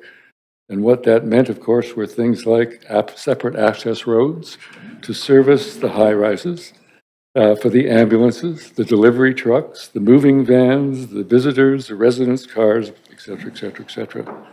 That's not happening on West 8th. I've heard of no planning about that anyway. These buildings will create in my neighborhood and on my street not only the density on the roads, but density in the buildings that will be totally unacceptable in many ways. What's the problem? Well, 8th Avenue is a narrow street. It's also a bike lane, and there's resident parking. That means one car can get down that street at a time with the existing traffic. If there's a car parked, or if there's a car in the middle of the road, fire trucks, nothing like that can get through. And that happens because there are 4, I believe, separate garbage trucks or recycling vans that service the street, and they sit in the road. Well, somebody goes up a laneway, picks up bins, brings it down to the street, they pick it up, put it on the truck, and then, of course, they take the bins back up to the street. And the question is why? Why do they sit in the street? In the West End, they don't do that. In the West End, of course, they have back lanes. So they can sit in the back lane forever, and nobody cares. Kitsilano and 4th or 8th Avenue specifically, we have no back lanes. So imagine 2 20-plus story buildings and all the garbage that's going to be created. And those trucks are going to be standing there in the streets, blocking traffic forever and ever and ever. Now, one of the plans suggests that you could go up the side of the buildings and pick up bins that way. You can do that now, but they don't. And my question is, why? My suspicion is because of security. It's just not safe to take a big truck up a narrow lane like that. The other thing that's happening that I think is worth discussing, get my page turned here, is the number of bodies, of course, that are going to turn up. There are 130 spaces. Sorry, go back a step. The 2225 proposes to accommodate 46 residential units and an additional, and I don't quite understand this because it didn't get explained, an additional 558 Class A parking spaces. 558. Now there's another building going up across the road, and they're going to contribute another 130 spaces. So we're talking about something like 730 cars wanting to access parking spaces in our block compared to what we've got at the moment. As I mentioned before, garbage trucks, that's going to be just chaos as well. The other thing about lacking of back lanes is that servicing the buildings for moving vans is going to be a problem as well. You figure you've got 2 20-plus story buildings, 220 units in one and approximately 220 units in the other. Can you imagine what the first of the month is going to be like in terms of moving vans coming into the neighborhood? And not only that, in the building proposed, unless they've changed it, there are only 2 elevators. And there's the rental buildings. So can you imagine trying to get on an elevator and go to your shopping or get to a dentist appointment on the first of the month? I've lived in a 32-story building in Toronto where they handled all these problems. My memory is they had 4 elevators for the 32-story building, not 2, 4. And it worked.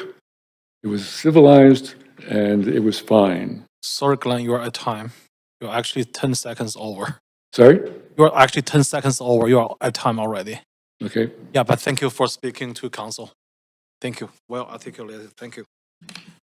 Speaker number 2 is Abigail Gumpridge. Please go ahead whenever you're ready. I'll start the timer whenever you're ready.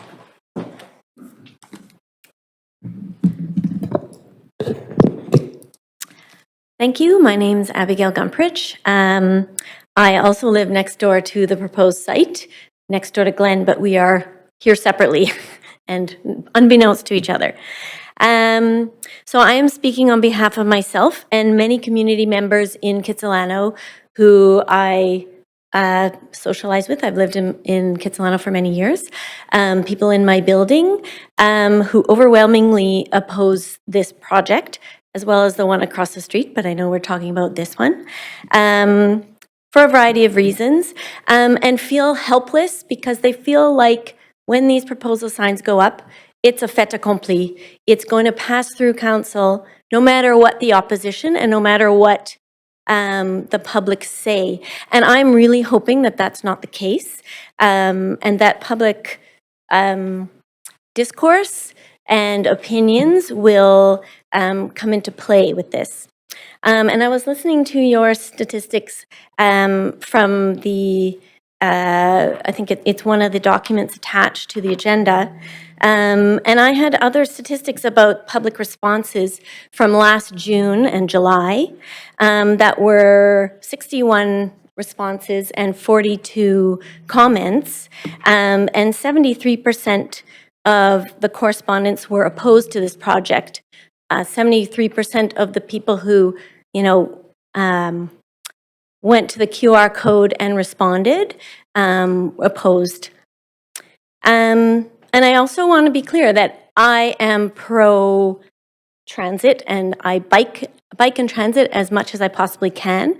However, for many reasons, I also have a car to go to places at nighttime when I don't feel safe. So people will need cars or to go out of doors and take advantage of beautiful British Columbia, like Vancouver likes to be known for, the great outdoors and our ability to get there easily. I'd like to just quickly, I'm going to run out of time fast, address a few concerns. One is the affordability issue. 20% of the building will be below market rental. That I've calculated because there's 231 new units, 47 existing units. If the people who've been displaced want to return, that is 20% of this new building with 231 units in it. There will be no additional affordable rentals. And I don't think that is going to, doesn't leave any room for attracting new people to Vancouver who want to live in an affordable way.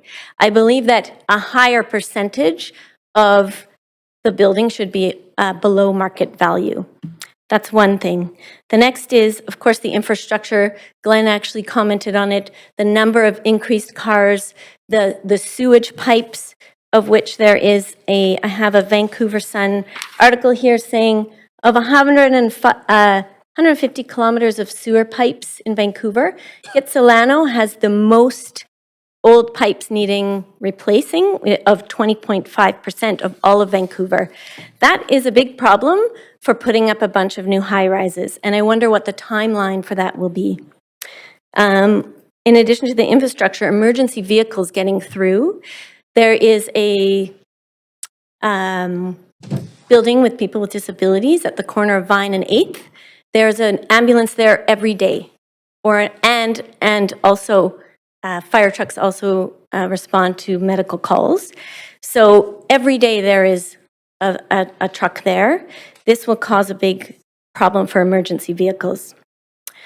School capacity and families, I'm not going to touch, I won't have time, but Kitsilano High School is projected to be at 97% capacity in 2030, according to Vancouver City.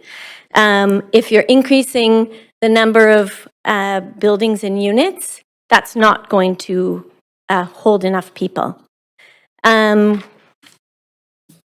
I've got, sorry.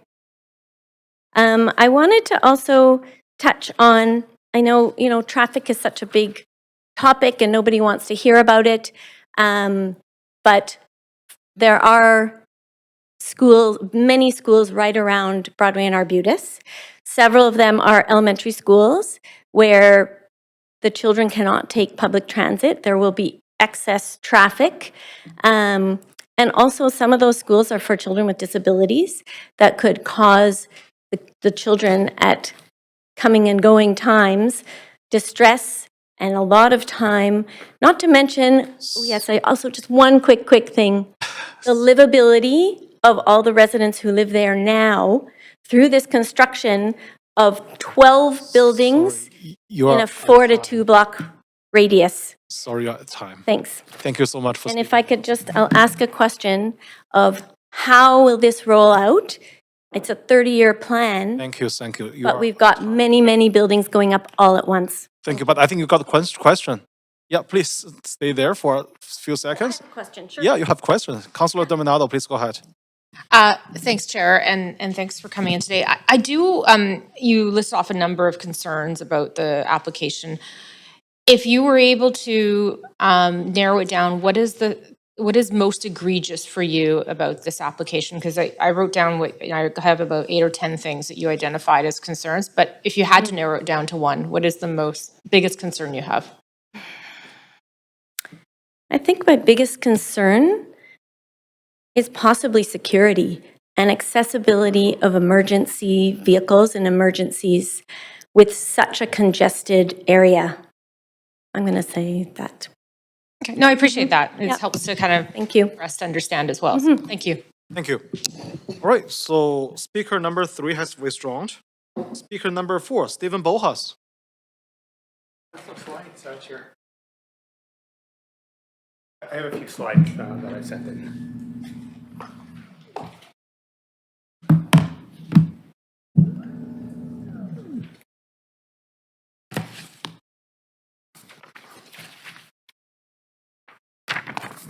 Okay, are we all queued up?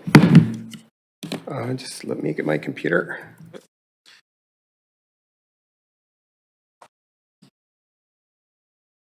There, so I can follow the slides here. Okay, anytime. Yes, my name's Stephen Bose. Thank you, Chair and Council. I'm a resident of Vancouver, a renter, and I'm opposed to this rezoning. I work in the Broadway Plan area in South Granville. This is the photo of the existing 47-unit rental building. It's well kept and in good condition. Next slide, please. I'm going to go through these slides very quickly, but here is what's on Shape Your City. I built a computer model on the left, and this would be West 8th Avenue with the rezoning across the street, so you're creating a canyon. Next slide, please. And here's another slide, and staff have already mentioned that they are removing the 6-story podium because it's non-compliant, but they're not showing a revised design, and they're not telling us how high they want to put the building and what would happen to the floor plate. So you're actually looking at a design that is not finalized in this public hearing, and I don't think that's acceptable. Next slide. The Broadway plan did change to 4 stories for the podium height on residential streets, so let's skip that. And because the 6-story podium is out of scale, but I will mention that the design is non-compliant as well, that some of the floor-to-floor heights are exceeded on a few of the floors. A few of the units don't have balconies, also breaking the Broadway plan. Next slide. The lack of a laneway on the back would create a lot of problems. Other speakers have mentioned that, and there's no guarantee that dedication of a laneway will result in a laneway in the future. Next slide.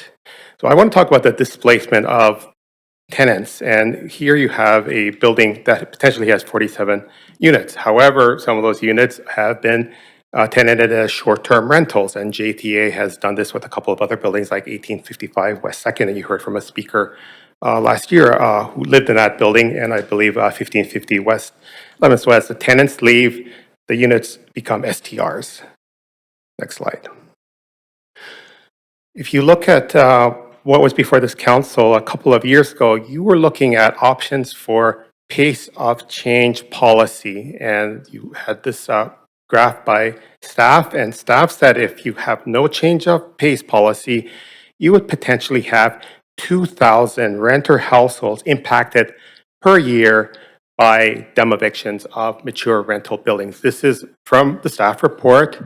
And this council, the majority, I know Councillor Fry and some others had concerns here. The majority approved no pace of change policy, which worked very well in Granby Woodland.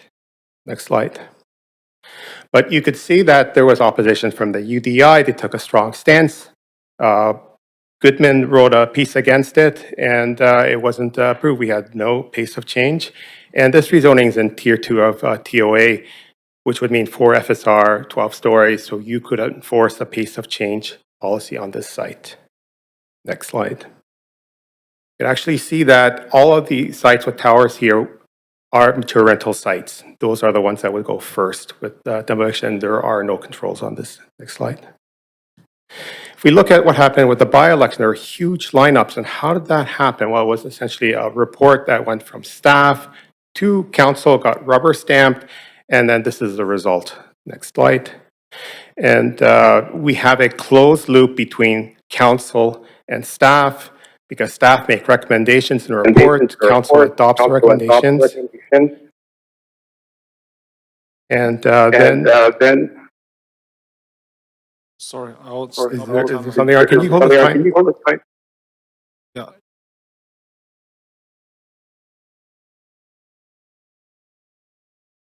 Is it okay? Okay.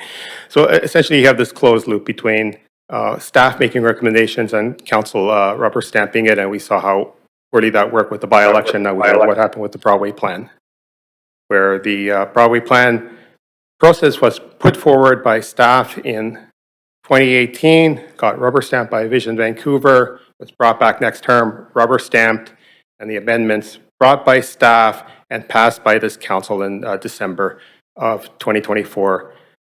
So this is a closed loop, and you will essentially have election results like the huge lineups in the elections when there is that closed loop between council and staff. Next slide. More on the massing. Next slide. You have a huge street, whether it's 4 stories or 6 stories. Next slide. And in summary, there is no change of pace policy. There is potentially huge tenant displacement and demobition. People will have to pay for this. The Broadway plan is a failure. It needs to be revised. You need a pace of change policy, or better yet, you should make rezoning of mature rental buildings not possible in this plan area like you have for the West End. So any questions? That's about my time, Chair. Okay, you do have one question. Councillor Clausen. Thanks very much to the speaker. Where are the trees in your renderings? This is a massing model, and if you want, I could have some. Streets have a large amount of tree coverage canopy that covers the street. Yeah. The heights of buildings and can't be seen in many places along the street there. And I noticed that your renderings showed it as being kind of stripped bare, blanked out, bleached colors, things like that. I'm just concerned that the renderings themselves, I think, are a misinterpretation. But I just wanted to ask where the trees were. I think it'd probably be better and more effective for your presentations, because you bring a lot of these to us, to be able to come up with something that has a little bit more realistic. Okay, so You've been working on it for a long time. Okay, so I have presented photographs with the model inserted into the picture. I work in visual effects, so I do this all the time. Those are far more time consuming, and I'm doing this on my own time. If you do it, staff have resources here. Staff have not done the work in terms of seeing trees. The trees actually don't have leaves on them right now, so I'm showing I was there just a few days ago. It's pretty open there right now. There aren't evergreens on the streets. And I'm showing the general massing. I just know that you regularly bring us presentations that have that I don't think render a realistic view of the street. And I just wanted to ask that if there was an opportunity for you to put some tree canopy in for your future presentations. If you look at my last slide, it depends on where you're looking at. And you can also look at some of the presentations by staff that don't have trees, presentations by applicants that don't have trees either. And on my last slide, if it were brought up, some of the presentation slides are very high from the air, and the trees really don't make an impact there. But if you want to see trees, I will consider that if I'm back at council in the future. Right. Thanks, Stephen. Yeah. And here, the trick would be actually to go on site, take a camera, take the photograph from a known location and match it with the 3D model. We do that all the time in the film industry. It's like you have to do that on every frame. And I'm sure that staff have the resources to do that, to build a model, to build a 3D model of the city that could be shared by everyone, and we'd be looking at one model. Okay, thanks. Okay, thanks, Councillor. Councillor Orr. Yeah. Can you, you said something, you said that the design wasn't finalized. There was a problem with the present, with what we've received. You said there was some discrepancy. Can you expand on that? I missed that. I can't see that. So staff in their presentation said that the podium that's presented is 6 stories, and they are making a condition to require the podium to be lowered to 4 stories.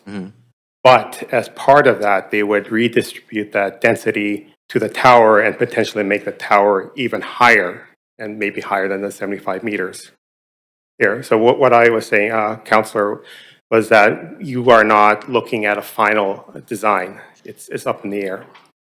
Okay. Yeah. Thank you. Interesting. Thanks. All right. Thanks, Stephen. The next speaker is Luis Vilgas. Didn't see Luis on in the council chamber.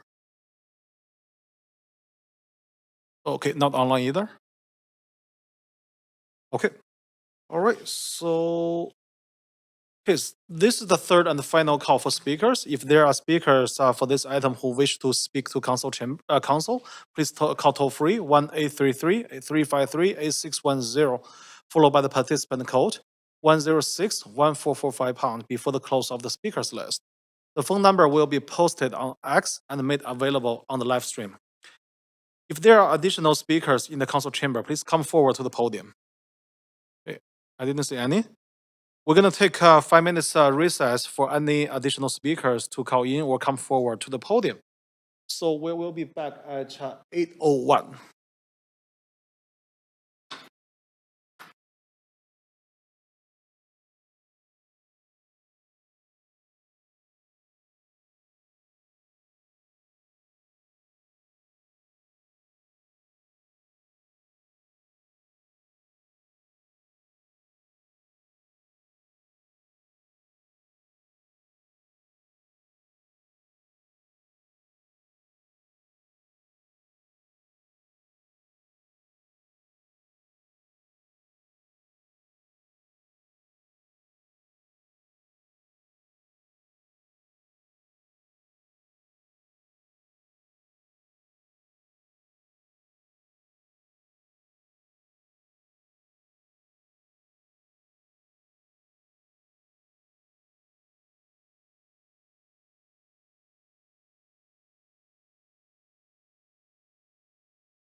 All right, everyone.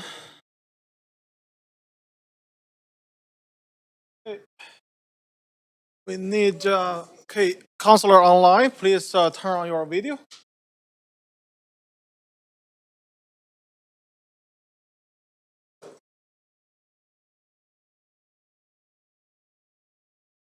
Okay, one more. So Counselor Fry, turn on your video.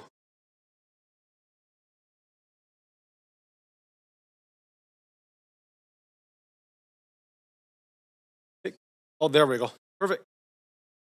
All right, so we have quorum. Let's continue. So Clerk, do we have any additional speakers online or in person? Seems not. Okay, thank you. Seeing no further speakers, the speakers list is now closed. Oh, there's one person online. Okay. Yeah.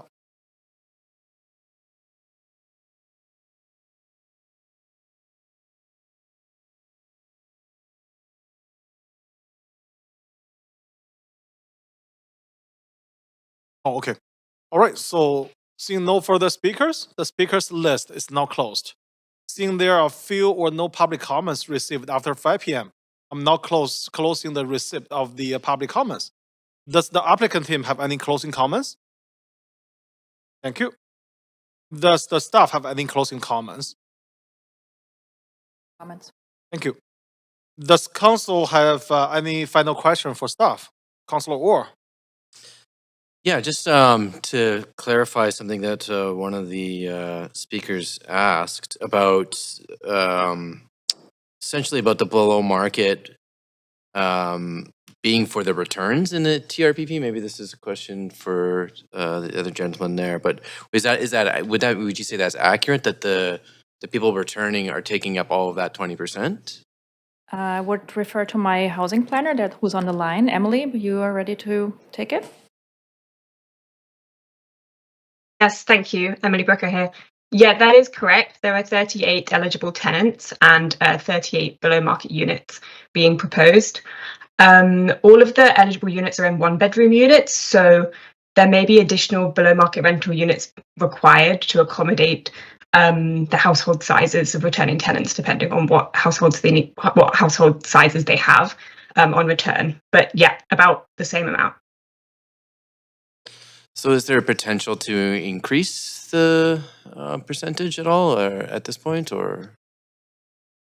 Emily? I maybe refer that to rezoning, but the policy requires 20% below market rental, and we don't have any kind of policy to require anything above that, other than to require that all of the returning tenants have a below market rental unit, which they will do. That's what I would say too. It's 20% in the policy, and that's what we can require. We cannot require more. Unless, Chris, you don't know. Okay. Okay, thank you, that's all. Okay, thanks, Councilor. Councilor Maloney? I had a question about the garbage collection and the moving vans. So is it contemplated that there'll be a driveway incorporated as part of the development for rubbish collection and moving vans? It's in the property will have to have two lane dedications, one north-south, one east-west. And so right now the parkade and all that is going to go out on 8th. But once the east-west lane is completed with other developments, then everything can go in the lane. But right now it's the necessity of the site that it goes out on 8th, but there's like 2 lane dedications that are prepared. There's like, if you look in the conditions, there's an image how much will be dedicated for that. Also, what additional measures will be taken to protect cyclists using 8th? Is there likely to be extra daylighting by removing parking spaces or any other measures to ensure that cyclists are protected? That is something that most likely transportation will look at DP, at the development permit level. There's also going to be a transportation demand management plan that they're going to have to submit to make sure. But I know our colleagues at transportation, look at the whole area holistically and to see and bike safety is very much on their minds, of course. And I know they're gonna think about solutions at later stages. Looking back to Chris, do you have something? Chris Ma with the Special Projects Office. I just would add to what Susanna had mentioned. 8th Avenue is identified as a greenway in the Broadway Public Realm Plan and our transportation plans. And I know it's something that our engineering colleagues are looking at long-term in order to solutions that we could find to improve the cycling conditions along 8th. But they currently do not exist, is that right? So also I'm interested to know what whether there'll be extra tree planting or enhancement of the street trees. Extra they will retain all the city trees. They're gonna plant more trees on site, and there are 11 trees that are actually on the neighboring site. They will all be retained. There's one condition in there that right now the applicant proposes to remove, but we found a solution that we think we can keep that tree. And the applicant proposes, I think, 10 additional trees on top of that. Thanks very much. Okay, thanks, Councillor. Councillor Corbière. Yeah, thanks. I know that we're starting to have these proposals come forward as part of the Broadway plan. And we sometimes have a number of speakers that are hoping that the density would be lower. I wonder if you can comment on the city's obligations with respect to the provincial transit-oriented areas and what we are required to permit around stations like this in terms of rapid transit. Well, this one is part of the Broadway plan. So the TOA per se. Sorry, I'm getting an echo. Oh, Councillor Corbière, maybe you can turn off your audio, mute yourself. I am muted, Chair. I'm muted right after the question. Please go ahead. And so technically the TOA is in tier 2, which is, as the speaker said, 4 FSR and 12 stories. But the Broadway plan exceeds that. And so, yeah, that's okay. I'm sure. Did I answer your question? I'm not sure. Yeah, you have. And with the change with the podium, and you said the building may be taller. Currently, it's indicated at 20 stories. It's the height that's given. I'm sorry. Again, the echo. You didn't let me finish my question, but go ahead. It's 75 meters. That's already accommodating the additional height. We already accommodated for that. On page 6 of the report, you can see that we added 20 feet, 6 meters to the overall building that was proposed. And so what is in the bylaw right now is going to be as high as the building is going to be at DP. So just to clarify then, my question was that when I was looking at recommendation A, and it's saying it's a 21-story mixed-use building, you're saying it will not be higher than 21? It will be right now it's 6-story podium, and so that's going to be reduced to 4 stories, and then that density shifts to the tower with 1 additional story. So it's going to be they proposed 21 stories, but it's going to be 22 stories, and that's the additional 20 feet. Right, so it's going to be 22. Can you clarify, just in terms of timing and process, why that change wouldn't have been reflected in the report? It is reflected in the report. Okay, I will just. That's all your question, Councillor? Oh, you're muted, Councillor. Sorry, Chair. I said I'm looking at the recommendation, which says 21, and I know you're referring to page 6, and so I'm just looking for congruency and clarity here in the differing information in the report. All right. If you go to page 6, I believe. Let me check. So you're saying that recommendation A has not been amended, is that correct? Because this says 20, the recommendation A says 21.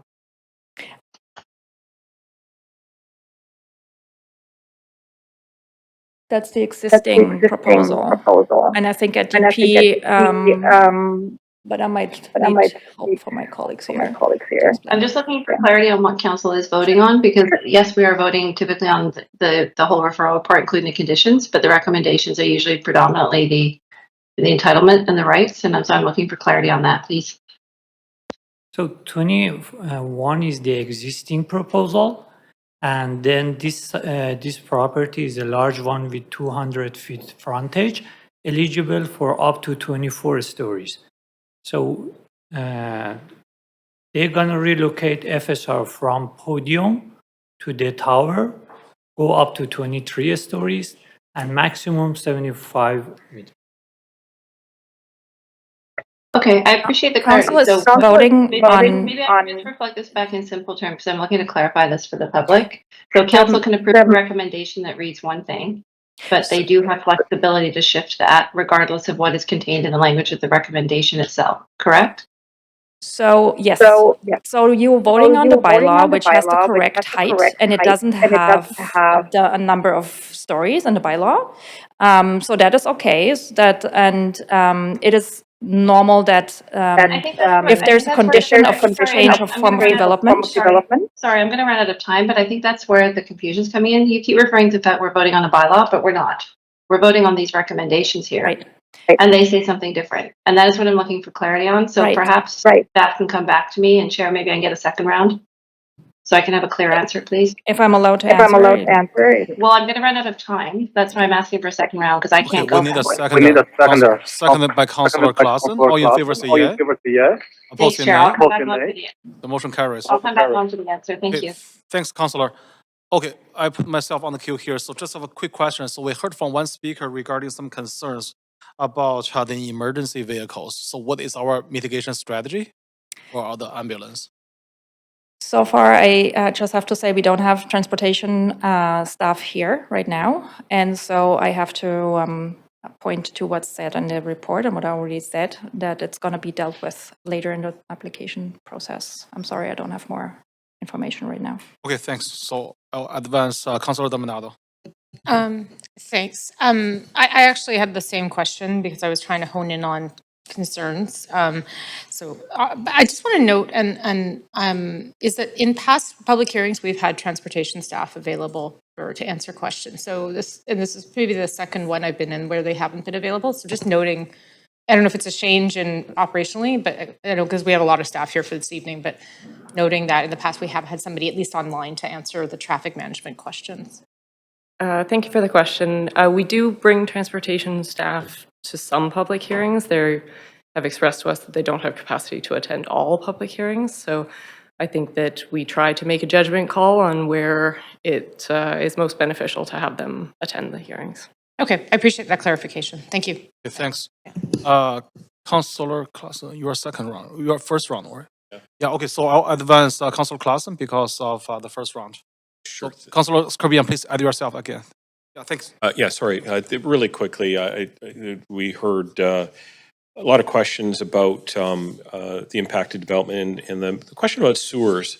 I don't know if we have an engineering team here, but typically when we are doing projects of this nature, I know that we have a long-standing a policy around sewer separation that we're doing right now. When we start getting into the ground in this site, what is the sewer replacement part of that project? Yes, definitely. It has some sewer conditions, and what we always do, sewers is looking, I'm not an engineer, but they're looking downstream, and so they're making sure the capacity can, take the additional water and sewage, and they make a very, very thorough sewer servicing report, and that is reflected in often pretty high demands on the applicant to finance that, sometimes associated with a latecomer agreement, which means that they have to front the cost, and then once other developments come in, they'll get part of their cost back. But that's one of the most important parts that engineering does, is looking at the sewer, how the sewage does work. Okay, thanks. Everything below ground. I heard your comments about the tree retention earlier, so that's I'm glad to hear about that. Just there seems to be a lot of interest around this particular area. There's 2 buildings going up on this street. I did see that it's about a block, maybe a block and a half away from the new Arbutus Broadway line station. So I expect that coupled with the provincial requirements around transit-oriented areas is probably driving a bit of the interest in this area. Above all is that accessibility to rapid transit's eventually coming. I'm assuming that, but I can't speak for the applicant and why a specific lot was like chosen for this rezoning. Okay. But you stood up, so, and me as well. Chris Ma with the Special Projects Office. Yeah, I would just add that the Broadway plan is kind of in some ways tailored to have the most intensive development near the stations, and this is certainly quite near the station. So I'd say anecdotally and kind of through the applications we're seeing, we tend to see more interest near the stations. Okay, great. All right, thanks very much. Appreciate them. Thanks, Councillor. Councillor Corbière. Yeah, thank you, and I appreciate Council's indulgence to clarify this question. And so I'm looking at, just to clarify, I'm looking at recommendation A, which says 21 stories, 246 feet. I'm looking at page 6, which also references 246 feet, 21 stories, references the podium, and then I'm looking at Appendix B and the conditions, which talks about potentially additional height. So I'm just looking for clarity. If the 21 is the additional height, or it will be additional to the 21 and it will be the 22 as you're saying. And I'm just wondering why that is not reflected in this report. The podium shift would not have been What you're changed.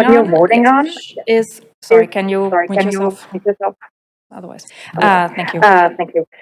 You're voting on 21, that's at a proposal, but now we have a condition that additional density is allowed. So at DP, we're gonna see probably a little bit of a higher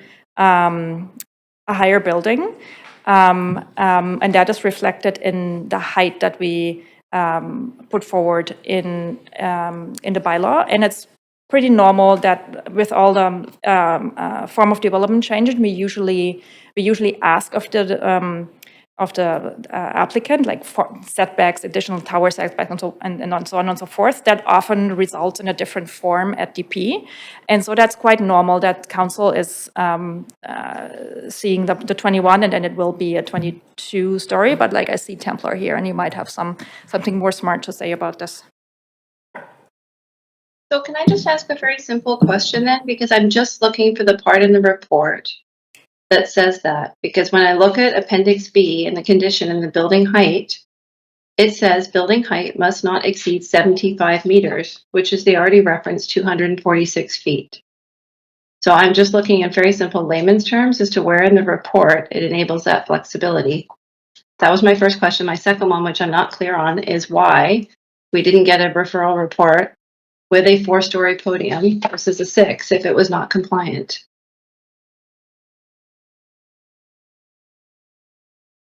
Councillor Kirby-Young, it's Templar Sanctuary Director of Rezoning. So just for greater clarity as well, typically as we propose these recommendations for Council's consideration, we bring forward the application as presented and brought forward by the applicant, including conditions of approval that are then also subject to Council's discretion and decision.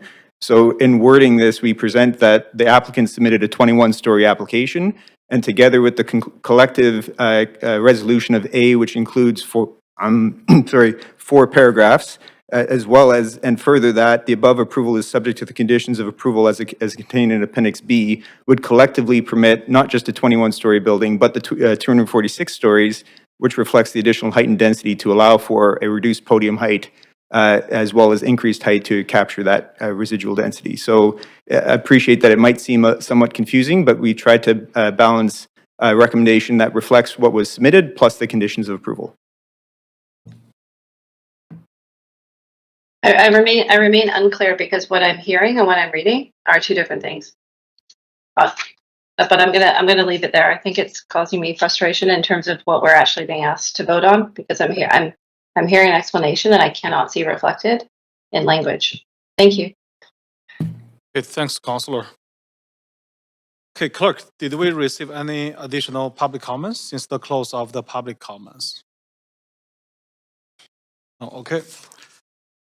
I'd like to remind council that we need to move the recommendation with for item 3 together with the yellow memo dated on April the 7th, 2025, entitled CD1 rezoning 2225 West 8th Avenue. Council will now make the decision on this application. Do we have a mover? Moved by Councilor Clausen, seconded by Councilor Dominado. Council, is there any discussion? Okay, seeing none. A reminder that any council members participating virtually whose video is disabled will be marked absent for the vote pursuant to the section 14.13 of the procedure bylaw. I'm going to call the vote. Clerk, can you take us to the voting screen, and council please register your vote.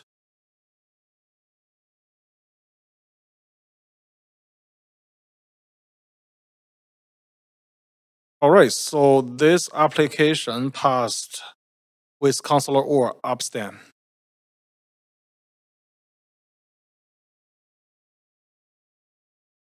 Thank you. Okay, moving along. The next item is number 4, CD1 rezoning, 461 to 479 East 16th Avenue. Before we begin this agenda item, if anyone believes there are conflict of interest, now is the time to declare. Does anyone have a conflict of interest? Okay, seeing none, the clerk will now read the application and the summary of correspondence received.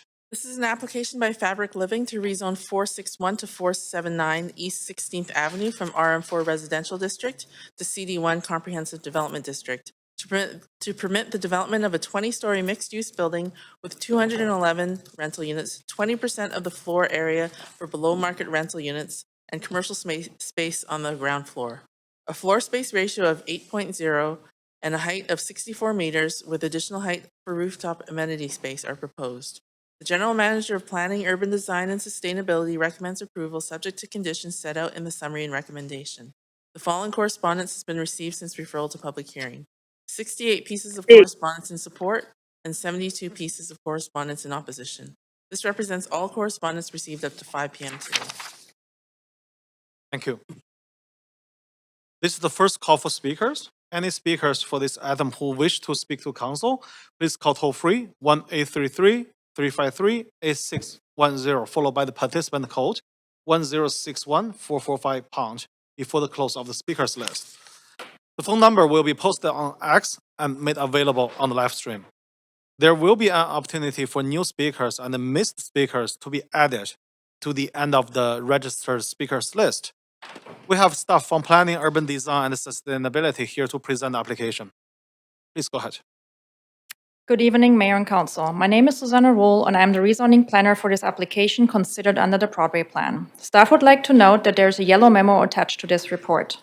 The memo recommends minor amendment to the CD1 bylaw as a result of zoning and development bylaw amendments enacted on April 1, which simplify the horizontal angle of daylight regulations. The site, shown in red, is located on the north side of East 16th Avenue, mid-block between Prince Edward and St. George Streets. It is zoned RM4, as are surrounding sites north of East 16th Avenue. Properties on the south side of East 16th are zoned RT2 and R11. Mount St. Joseph Hospital is located to the north of the site. Further northwest along Kingsway is Robson Park and a heritage retail village. The proposed development replaces 3 ground-oriented houses with 2 secondary rental units. Eligible tenants are protected under the Enhanced Tenant Relocation and Protection Policy. The neighborhood is undergoing significant change, with several thorough rezoning applications currently being processed simultaneously.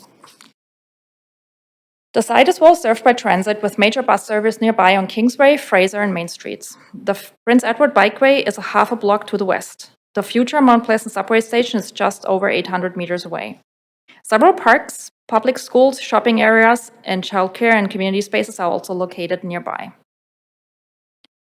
The site is located in the Mount Pleasant South apartment areas, Area A. The plan permits 20-story market rental buildings with 20% of the residential floor area secured as below-market units. The location has a limit of 2 towers per block. The maximum density is 6.5 FSR, with an increase of up to 0.3 FSR for local serving retail. The application submitted was in April 2024. A revised proposal was submitted in January of this year. The applicant proposes a 20-story rental building with ground floor, local serving retail, and rooftop amenities. It has a height of 210 feet and includes 211 rental units, of which 20% are below market units. The applicant is proposing an FSR of 8 to ensure financial project viability and to offset the cost implications for sewer upgrades. The site has a frontage of 132 feet, which is less than the minimum of 150 feet required by the plan. The proposal otherwise generally satisfies all applicable policies and guidelines and does not impose future development limitations for adjacent sites and can therefore be relaxed. Staff have reviewed the site-specific conditions and are supportive of the site frontage, increase in density, and design choices provided. This table compares below-market rents and market rents by unit type. Starting rents for the below-market units are to be discounted 20% below citywide average market rents. A virtual Q&A period was held with 272 pieces of correspondence received. Comments of support were for the proposed rental tenure, although people would like to see deeper affordability, more family-oriented units, as well as bigger unit sizes. There was also support for the height and original density proposed. People also liked the addition of the ground floor retail space as a hub for neighbors to socialize. Concerns were related to the location in a peat area with unstable soil conditions, traffic safety and parking concerns, height, density, as well as neighborhood fit.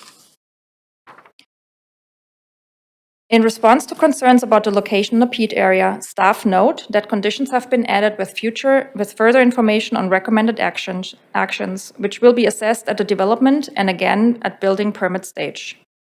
Regarding parking and traffic safety, staff note that parking is proposed as required by the parking bylaw.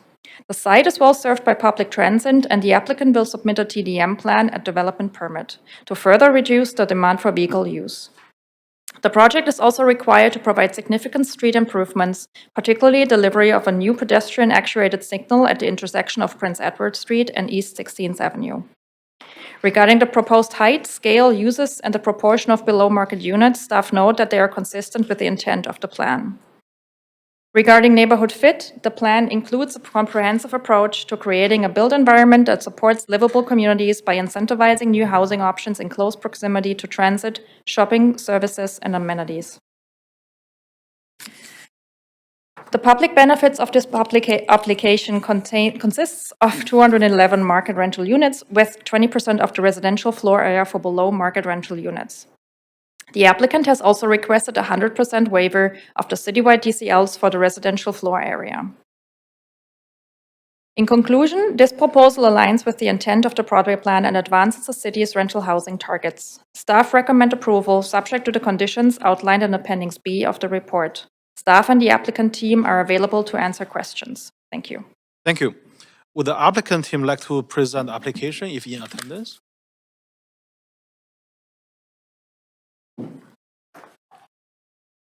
Good evening, Chair and members of Council. My name is David Jacobson. I'm with Fabric Living. I'm here with Jordan Macdonald, my business partner, as well as our architect.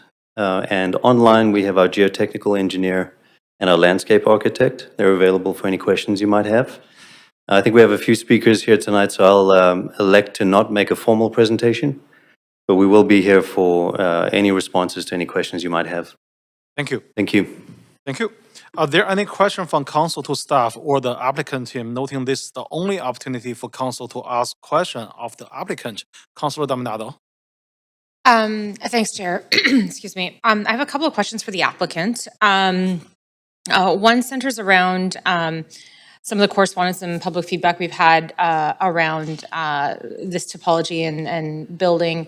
And I'm curious, what's happening, because it's sort of center block, so what's happening around? Are the other properties are up for sale? Is there anticipated redevelopment? Because that's what a few people have commented is sort of where it's located. It's not at a corner, it's in the middle. Thank you, through the chair. Thank you for your question. This neighborhood has had redevelopment over the last, say, 10 years.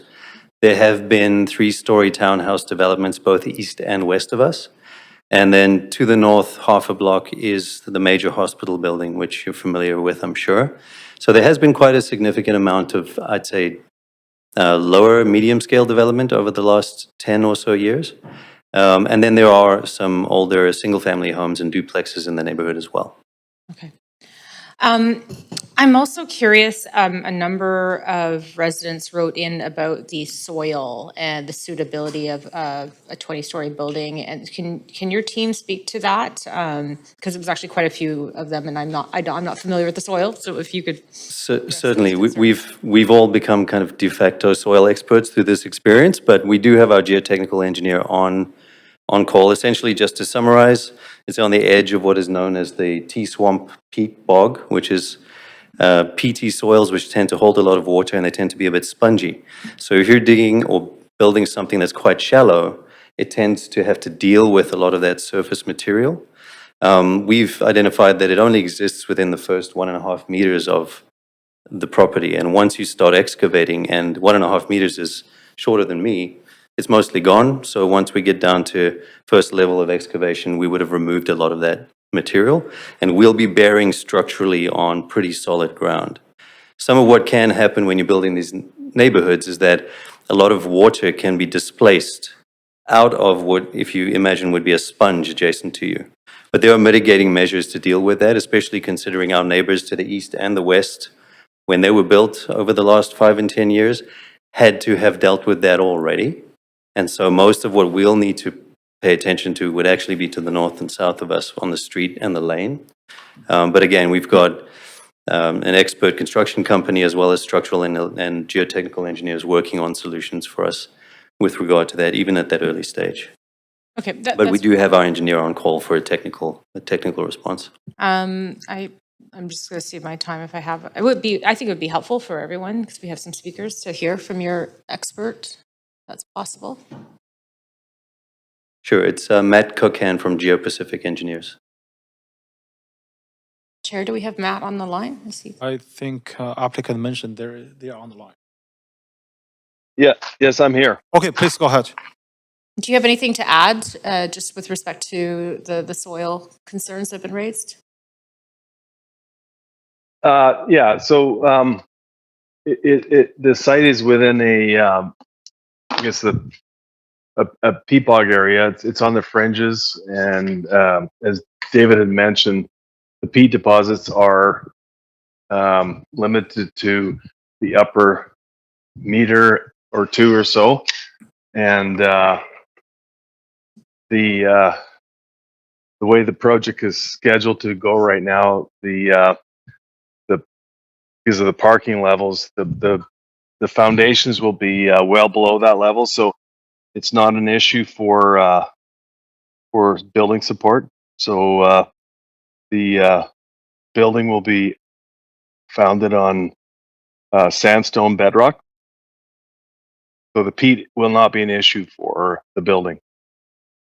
Okay, thank you. I appreciate that. Thanks for the clarification. Thank you. Thanks, Councillor. I have two questions here. So first of all, this is the 211 rental units on the site, very close, basically walking distance to Mount St. Joseph Hospital, which is a major hospital in the east side of Vancouver. So have you had any thinking about workforce housing for the hospital? Have you done any discussion with Vancouver Coastal Health, or in this case will be the Providence Healthcare? Thank you, Councillor Joe, Chair. We have started engagement with Providence. We were hoping to be further along so that we could say something about it today. That's more formal, but we have had early conversations with them about offering first access to the rental units, for example. They're a major employer in the area. I'm sure they have a lot of people coming from out of town to work there every day, catching transit and driving. And to have this many homes ready to go for hospital employees we believe would be a great thing to offer, and we are very much interested in exploring that idea with them. Thank you. Yes, yeah. So that's definitely good to hear. Hopefully that would help alleviate some of the issues in the healthcare industry. Another question is, again, so in hospital, the childcare is also a big concern for a lot of hospital employees, especially nurses and doctors. So why there's no consideration of childcare on this space? Is because of the restriction of the site? Why? We looked at it briefly, Chair, thank you for your question. We looked at it briefly early on. The childcare requirements for both the indoor and outdoor space to make a viable childcare required a much larger ground floor footprint than we could otherwise accommodate and still have residential access, loading, all the realities of garbage and bicycle access and things like that. So we were very interested in the idea of a neighborhood connector, something that could actually bring the community together. There would be an amenity for our building as well as the neighbors. And so for us, the option of including what we're calling the bodega, which is a community cafe and corner store, if you will, is really about offering a sense of community for folks, not just in our building, but hospital employees and anyone in the neighborhood walking by or riding by, to be able to stop and grab a sandwich and a coffee and enjoy the patio and the sunshine.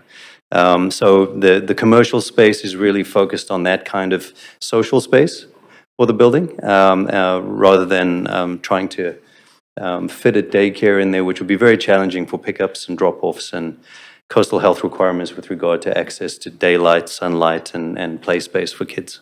Okay, thank you, David. That's all my question. Councillor Clausen.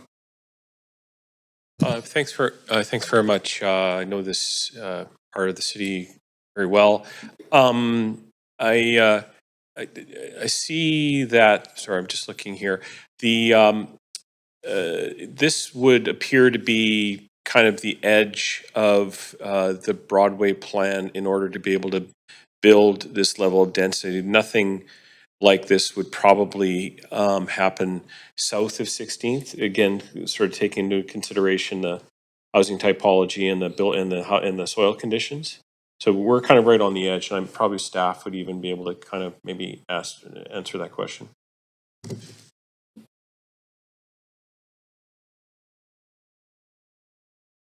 Thank you for the question, Councillor. Chris Maw with the Special Projects Office. That's correct. This is on the very edge of the Broadway plan. Currently, there's no area planning policy south of, on the south side of 16th, but complementary land use would kind of follow the Vancouver plan adjacent to the Broadway plan. Okay. And we heard earlier that there aren't any transportation staff on the line for this one, but 16th Avenue is sort of plagued by the soil conditions, with the pavement becoming extremely uneven and very treacherous in places. How does this project help us to make sure that doesn't get worse or perhaps even get better? Thank you for your question, Councillor. There will be frontage upgrades both on the street and the lane to deal with the existing asphalt condition on the street and tapering that into the rest of 16th.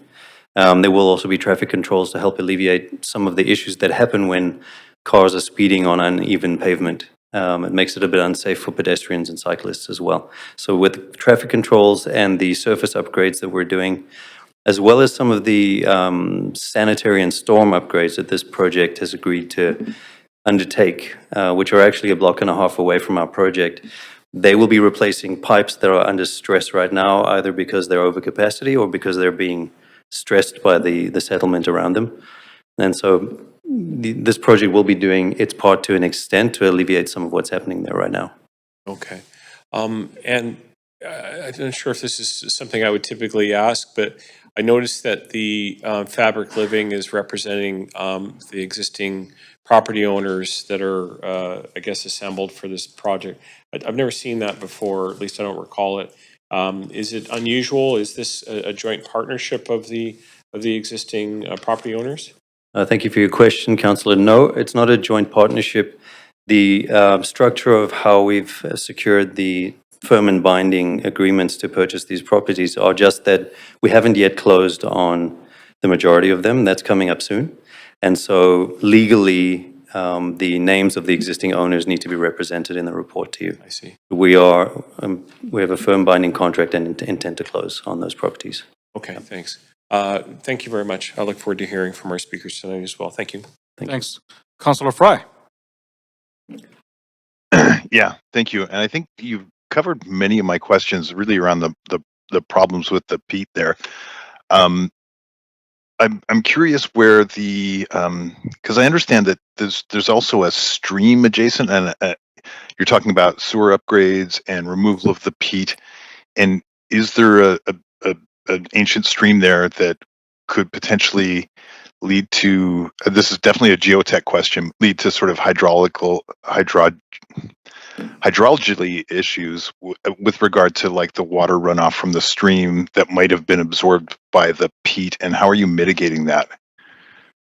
Thank you for your question, Councillor. I'll definitely defer to our geotechnical engineer for that question. That would be Okay, Matt Cocan. Yeah. There isn't a stream per se, but it's definitely a high groundwater area, which is part of this Mount Pleasant bog. As I said earlier, we are on the fringe. The project, the intention is to create a cutoff wall as a part of the temporary shoring, which is going to function as a permanent seal to prevent any water from getting into the parquet drainage system. So the idea is to make sure that any water that is in the neighborhood superficial soils would be shut off and not be allowed to drain into the parquet drainage system. So we have looked at that specifically, and we think that there's a safe way to proceed with the development that won't create any kind of negative impacts to the local drainage. So I guess that's the clarity I'm seeking, because so what you're saying is that offsite sewer upgrade is to address, the potential displacement of water through this as well. Is that? Councillor, well, the offsite. Yeah. Sorry. Go ahead. Councillor, perhaps I could address that one. Thank you for your question. The offsite sewer and storm is a twin upgrade that's got nothing to do with groundwater. That's actually just street runoff and sewer created by the surrounding developments and surrounding existing residential. They're completely separate considerations.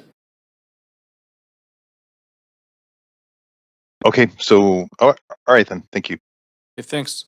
Councillor Maloney? I'm just interested in knowing about why the studio units and a number of family size units were not planned to meet minimum size required by the zoning and development bylaw. Were they the ones that were designated as below market rental units? Thank you for your question, Councillor. No, absolutely not. There's an even spread between the two different types of market and below market. There's no discrepancy in terms of the unit type. The way the bylaw measures unit size excludes the storage space that we have inside the suite, which is another 40 square feet. So that's actually, if you look at something like a 320 square foot studio, it's actually 360 with a storage space inside that becomes excluded from the calculation when we present it to staff. Is that storage space inside the unit or Correct. in another location? Councillor, it's inside the unit for the most part. There are some homes, very few of them, that won't actually accommodate a storage space without making the home feel unlivable. And it's very important to us when we build homes that they actually have great plans and that people want to live in them. Otherwise, we're left with an empty home, and that's not helpful. So the minimum standard that has been recommended by staff is something we're still going to deal with through development permit. We're very comfortable with how we're planning these homes to make sure they're livable. And purpose-built secured rental does have, through development permit, the discretion to go to that 320 square foot size, provided it's deemed to be furnishable and it's not a shoebox in the sky. And that's not what we intend to build. And what about the private amenity space? Is that, because I see that's got the same flag in the report. It's a flag, and I was just talking to our architect outside about that. We're actually in excess of the amenity that's required, so it might have just been a mistake in communicating the statistics to planning on our side, but we're actually in excess. I think we're 1.6. Okay, so we're 1.5 square feet per home bigger than the required. Thanks. That's very reassuring. Thanks. Okay, thank you. All right, so this is the second call for speakers. If there are any speakers for this item who wish to speak to council, please call toll free 1-833-353-8610, followed by the participant code 1061445# before the close of the speakers list. The phone number will be posted on X and made available on the live stream. We will now hear from the public. Any registered speaker in the council chamber, please come forward to the podium when your name is called.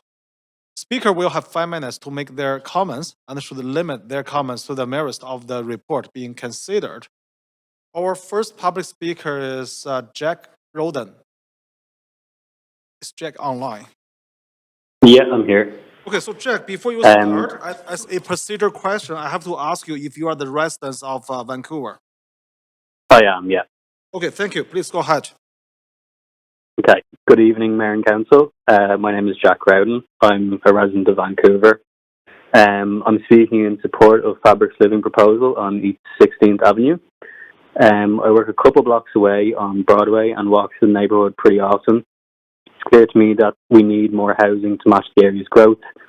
I think that it's important to support these developments that provide affordable rental options in a central neighbourhood like this. With over 200 rental homes, this building fills a big gap in our housing market. And being in the service industry myself, more homes means more people as potential customers for increased footfall and pedestrian activity. I also think that the bodega and the courtyard will make the block more inviting and create casual gathering spaces for the community. Being so close to transit, like the bus routes along Kingsway and Main Street, means future residents will have easy access to the rest of the city without relying on the car. I believe this is exactly the kind of thoughtful urban development we need. Thank you for your consideration. Thank you. Speaker number 2 is Robert Kachtovas. Robert online? Hello? Yeah, so Robert, so I also, as a procedure question, I need to ask you if you are the resident of Vancouver. Yes, I am. Okay, thank you. Please go ahead. Good evening, Council. My name is Robertus Kuktelis. I live in Kitsilano, and I'm in strong support of a rezoning application for East 16th Avenue. The main thing is the proposal brings over 200 secure rental homes to the neighbourhood, including 20% at below CMHC average rents, which is a positive step towards greater affordability in our city. The unit mix from studios to 3 bedrooms means that young professionals, families, and seniors alike could find a home here. The inclusion of retail and public courtyards, rooftop gardens, and public art shows, and that this project was designed with both residents and both broader communities in mind. It's well-rounded, community-forward proposal that most importantly aligns with the goals of the Broadway plan. I hope to see the Council support this application and move forward. Thank you for your time. Thank you. Speaker number 3 is Sophie Bring.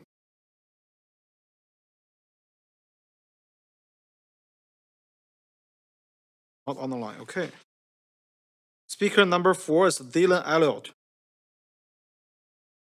Yes, Council. Hello.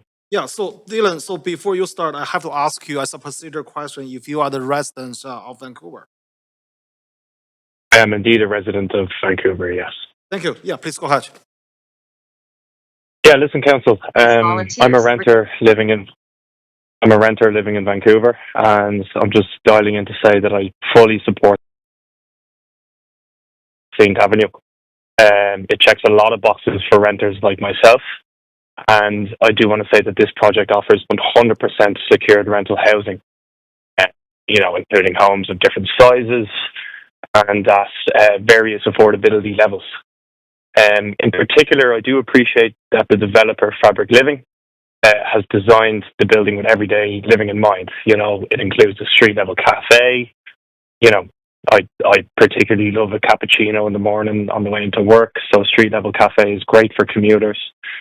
Rooftop common areas and a secure bike storage. And they're all conveniently located near existing public transit. Which I rely on daily to get to work.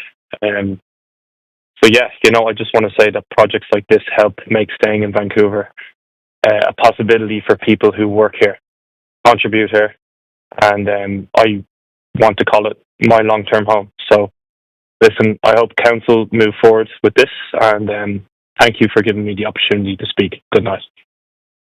Thank you. Speaker number 5 is Andrew Neil Abston. Person.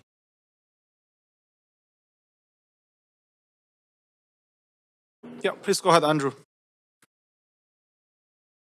Thank you. I have a PowerPoint presentation. Okay. Thank you. You can just start. I am opposing this proposal, and we can move to the next slide, please. I live in the townhouse that's approximately 12 feet from the development site, and there is a high risk of damage to my property from this development. Next slide, please. One of the purposes of the Broadway plan is to concentrate development closer to transit stations. Next slide, please. This development is outside of the TOA zone. Next slide, please. The development site is also within the area designated as being sensitive to water table changes. Next slide, please. This photo shows where the geotechnical engineer, GeoPacific, retained by the developer, positioned its test holes for the hydrogeological report. Next slide, please. This slide overlays the previous two.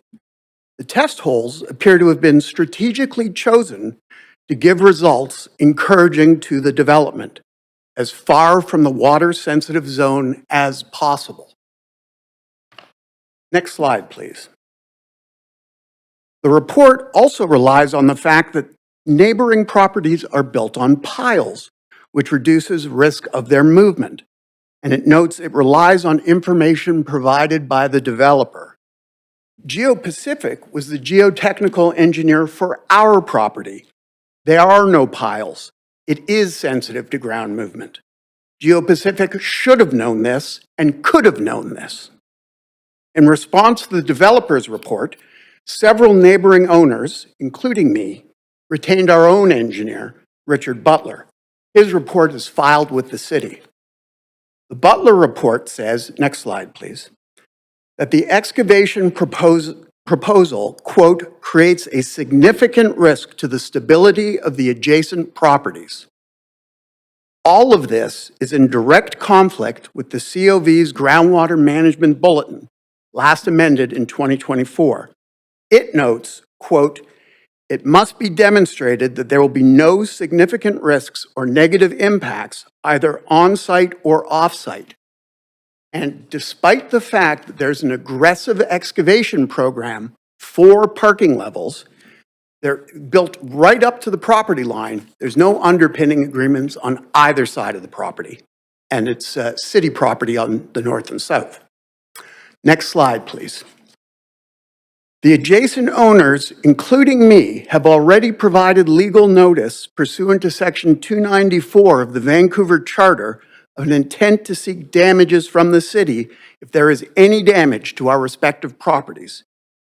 Failure to follow its own mandatory guidelines would create liability for the COV. Our council has not received a response to this letter dated October 24th. Next slide, please. Not only does the proposed development fail to follow the Groundwater Management Bulletin, it fails to follow the Broadway plan. The proposed project is too large for the site, with too many floors, too much density, and too many too small units. Next slide, please. The public comments are concerning. The supportive commenters are largely employees or affiliates of the developer based on a review of his LinkedIn profile yesterday. One of them is the realtor that sold the lot, who identifies himself only as a resident of the area. Many supporters don't give their names at all, and 22 of them all posted on the same day. In summary, this project, next slide, please. The project is outside of the TOA. It's too large for the site, has too many floors, too much density, too many too small units. There's a high degree of risk to the adjacent properties. The preliminary hydrogeological report is deeply flawed. Contrary to the COV groundwater management plan, there's a significant likelihood of litigation, and there is no shortage of other applications in the neighborhood that meet all the requirements. And I note only with respect to the housing for hospital workers, this council's already approved 2 towers literally on the hospital lot. So I don't know how much benefit a 3rd tower is going to be, frankly.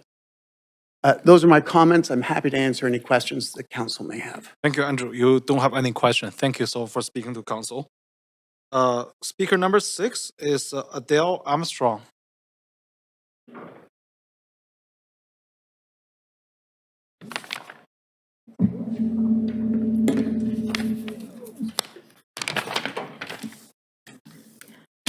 Good evening, Chairman, Council, all those online. My name is, I had a PowerPoint as well.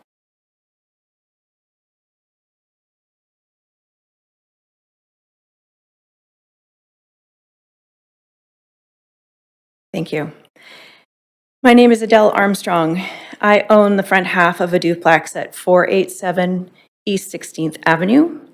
I am opposed to the rezoning at 461 to 479 East 16th Avenue. Next slide, please. I moved into the neighborhood in May of 2019, with my goal being to find a home closer to my children's school. My realtor and I used a map of all the bogs when I was searching for a home. Not all realtors know or understand about the peat bog, so I was very grateful. Here's a clip of 2 realtors talking about the peat bog. Next slide, please.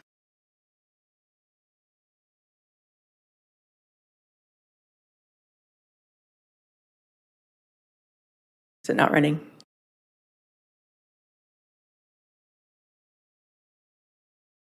I'll continue. Our home was newly completed in 2018. Our builder confirmed that there was some peat removal on our lot. They evened out the hole with gravel and built the house on top of the gravel. The builder also installed a sump pump because of the boggy location. The house itself is not built on piles, which was incorrectly submitted to the city in the preliminary hydrological report. Next slide. Peat is a soft, waterlogged soil that acts like a sponge. When water is removed from the peat, in construction, for example, it shrinks, which causes the ground to sink. Damage from construction does not stop at a property line. It spreads. Aside from cracked sidewalks, uneven roads, and flooding roads and laneways leading to tripping hazards for pedestrians, particularly the elderly, damage to vehicles, and crooked houses, as a close neighbor to this proposed development, I'm genuinely worried, not just about the impact to my own home, but what this could mean for my neighbors on all sides. The effect of peat is something we deal with in our neighborhood on a daily basis, and those who do not live here are unaware or perhaps uncaring. Next slide, please. This is also another video which probably won't play. According to this global newsreel from 2023, this area is on the City of Vancouver's active service request because the city knows that the roads and homes are built on a peat bog. And the accompanying article that quotes Councillor Kirby Young acknowledging the issue. Next slide, please. I witnessed 2 service calls for flooding on my block last year alone. It should also be noted that sometimes the streets flood and the city does not come out. Next slide, please. The groundwater maintenance bulletin on the City of Vancouver website also indicates the area in question is subject to water table changes. It is clear the city is aware of the conditions based on the information on the city website, the global newsreel and its accompanying article, and its own groundwater maintenance bulletin. Rezoning 461 to 479 East 16th Avenue to allow inappropriately tall structures in an area that is primarily peat is irresponsible. On a personal note, the thought of a 20-story building next to our home terrifies me. Considering the variability of the soil composition, I worry about the safety of my family during construction of a building this size. I worry about earthquakes and glass falling on us. I worry about intensifying rain and windstorms due to climate change, causing injury and damage to people and their homes. Citizens of Vancouver need to be sure projects approved by council can proceed safely, and for this proposal, we don't have that certainty based on incorrect information that has been submitted to the city. I request the council vote against rezoning 461 to 479 East 16th Avenue for this proposed development. Thank you. Thank you. Speaker number 7 is Louis Pick.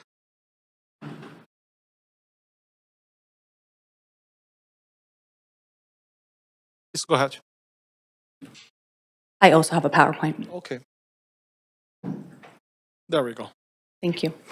Good evening. My name is Louise Pick, and I'm speaking in opposition to the proposed rezoning at 461 479 East 16th Avenue. Next slide. This map combines city data on groundwater, peat soils, historic waterways, and the Broadway plan. The proposed rezoning site, marked with an X, is located in the Mac Peat Bog, as everyone's going to talk about. It also falls within the Vancouver Quadra Sands Aquifer and lies near a historic stream bed, shown as the blue line. It's also on the very edge of the Broadway plan, shown here in purple. The proposal includes 4 levels of underground excavation reaching over 12 meters in sensitive soils. But the developer's preliminary hydrogeological report does not meet the city's required standards. Until a revised preliminary hydrogeological study is submitted and properly reviewed, this rezoning should not move forward. Next slide. This slide shows an excerpt from the city's groundwater management bulletin issued by the Director of Planning and most recently amended in November of 2024. It outlines mandatory requirements for developments that could affect groundwater, especially in sensitive areas like peat zones. Section 2.2.2, shown here, states that if groundwater is extracted or diverted, the developer must demonstrate no significant risk either on-site or off-site. This is not a guideline, this is city policy. And it was just updated months ago to specifically reference the Broadway plan as an area of concern. The city knows this type of development can destabilize peat soils and put surrounding properties at risk. That's exactly why this policy exists. Next slide. This slide shows a formal letter submitted to the city by Richard Butler. Mr. Butler was retained by neighboring property owners, including myself, to review the developer's hydrogeological report. He is a senior geotechnical engineer with over 45 years of geotechnical experience, and he also co-authored the province's geotechnical engineering guidelines. Next slide. This slide shows side-by-side excerpts from 2 reports. On the left is the developer's preliminary hydrogeological assessment submitted by Geopacific Consultants in January of 2024. It acknowledges that dewatering can cause subsidence and that peat is highly compressible, but still concludes the project is unlikely to have off-site impacts. On the right is the independent review by Richard Butler. He reviewed all submitted documents and found the report insufficient to rule out damage to neighboring properties. His opinion is that it fails to demonstrate feasibility and does not meet the city's requirements of the groundwater management bulletin. He assessed it against each major policy requirement, which I'm going to summarize next. Next slide. This table compares what the city requires under the groundwater management bulletin to what the developer submitted and how our expert assessed it. I'm not going to be able to go through every line because of the time, but I'm going to highlight a few things. So city mapping shows that this site is within 25 meters of a historic stream. The developer's report claims that there was none nearby, and also I'll note that the expert tonight said that there was none either. Their soil data came from just 2 boreholes at the north end, leaving the southern portion of the site unexamined, which is definitely where you want to look. They dismissed the Quadra Aquifer because it wasn't encountered during their limited testing, but our expert says that's inappropriate. You can't dismiss a mapped aquifer without enough data. More drilling is needed, especially near the southern border. They claimed off-site peat wouldn't be affected, but admitted more wells are needed to know for sure. Butler says off-site risk hasn't been assessed at all. And while they measured moisture content, our expert says that without hydraulic and grain test sizing, you can't properly assess how water moves through the soil and how dewatering would affect surrounding properties. These gaps are serious and they fall short of city policy, especially in a peat zone beside homes. You saw the map on the first slide. This is a site that sits in a peat bog beside a buried stream in sensitive soils and surrounded by homes. This is not a place to gamble on incomplete data. It's exactly the kind of site this policy was written for. Next slide. We've already talked about it. It's beyond the 800 meters of the transit tier. There is no urgency to approve when the risk to neighboring properties has not been ruled out. A geotechnical engineer found the study incomplete and non-compliant. Approving rezoning without confirming feasibility doesn't deliver housing. It creates risks and locks the site into speculation with no proof that it can even be built. I have one more thing. Council should defer this application, until a revised study is submitted that meets city 20 policy. seconds over, but you do have a question. Hey, Councillor Kirby. Yeah, thanks, Chair, and thanks for your thorough presentation, putting that together. I'm just sorting through my email, and I'm just looking to confirm if that has been emailed into council. Did you send that to all of council? And if you haven't, could you send that? My PowerPoint? Yes. Doesn't it get put in the public record because I submitted it to? That's why. Well, perhaps I could direct that question, Chair, to the clerks. Can we have that one flagged? I'm trying to look through the email to find it. Can we get confirmation the clerks can forward it on to council? Yes, clerk has confirmed they will send to us. Okay, wonderful. That's all. Thank you. Okay, thanks. Thank you. Thank you. Speaker number 8 has withdrawn. Speaker number 9 is Ashley Perry.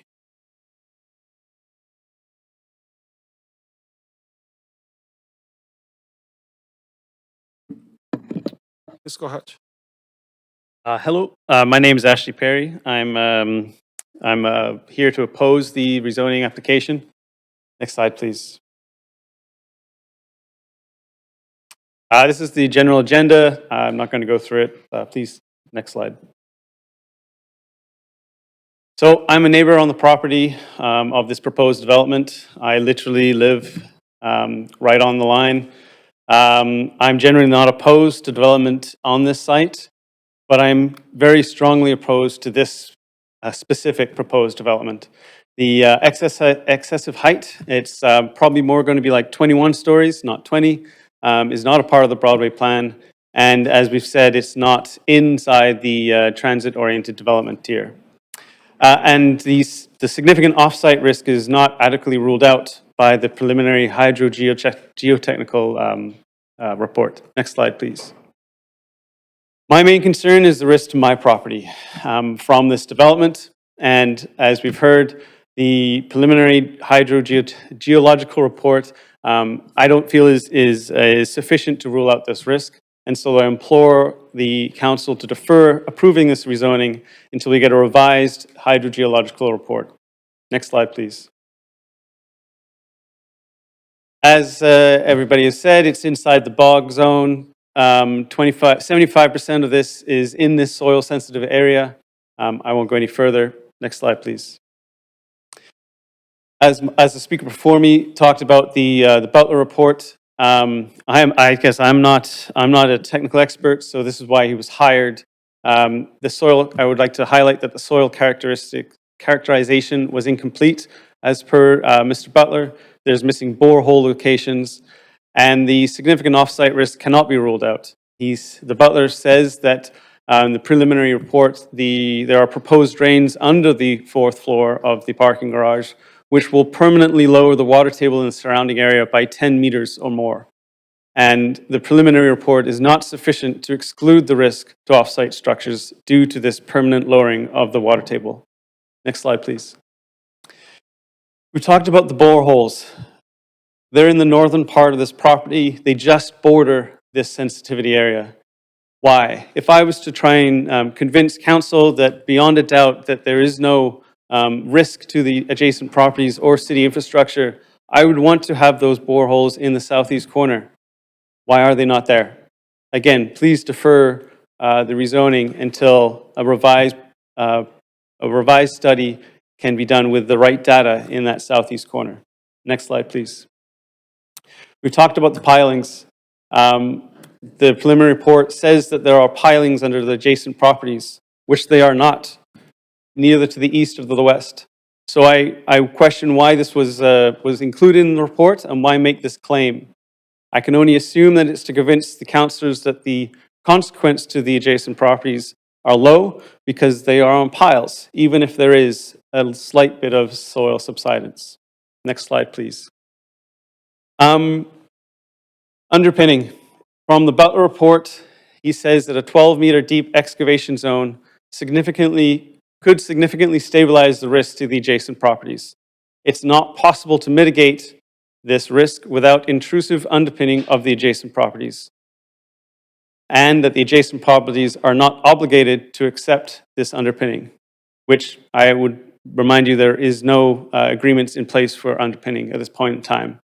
Is the City of Vancouver okay with this risk to the neighboring properties? Next slide. So in conclusion, I am strongly opposed to this application. It falls outside of the TOA and not really in line with how I see the Broadway plan, and that the preliminary hydrogeological study is not sufficient to reduce the risk. It's insufficient to assume low risk to the adjacent properties. There's no boreholes in the southeast part of the property.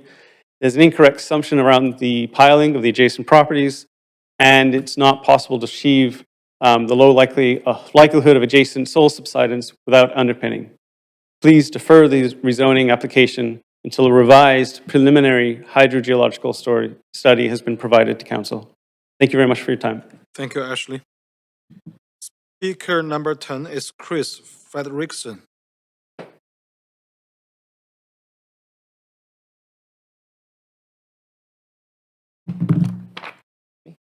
All right. Good evening. My name is Chris Frederickson, and I live next door to this application. Next slide, please. I'm opposed to this rezoning application. Where should we start? Next slide, please.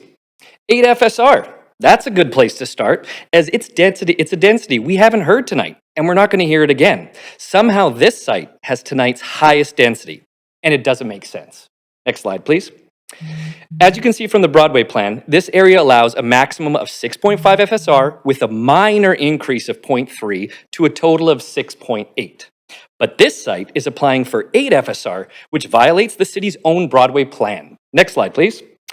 So it must meet or exceed the minimum frontage requirements of 150 feet for such an increase in density. Next slide, please. No, it doesn't.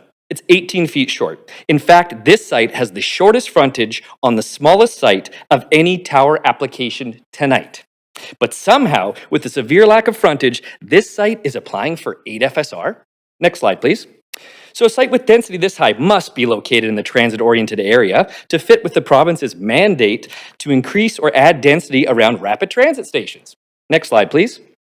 Tonight's other 3 tower applications are, so this site must be within it. Next slide, please. No, it's not. It's outside the 800-meter boundary. In fact, it's on the outer limits of the Broadway plan. You cross 16th Avenue, you're out of the plan, and the maximum height is 2 stories. Next slide, please. Then it can't be tonight's tallest tower. Next slide, please. No, it's tonight's second tallest tower, and it's only beat by about 4 feet. Next slide, please. But I thought Fabric said it was 210 feet tall. Next slide, please. You see, Fabric failed to include the total height of the building. 210 feet is mentioned, but that doesn't include the amenity level, the elevator overrun, and the machine room, as the other applications do. This lack of transparency continues. Next slide, please. When looking at the original floor plan, you'll notice that the elevators are located on the south side of the first floor, and that remains true for the additional floors. When it comes to the revised drawings, something doesn't look right. Why does the elevator location on the first floor remain the same as the original submission, but it changes for additional floors? Is that an oversight? One would assume with the amount of time and money invested, they could have been able to provide adequate representation. Oh wait, they couldn't even provide a preliminary hydrological report sufficient enough for the city's bulletin. Next slide, please. How can the public and council make an informed decision when the facts aren't presented correctly? Next slide, please.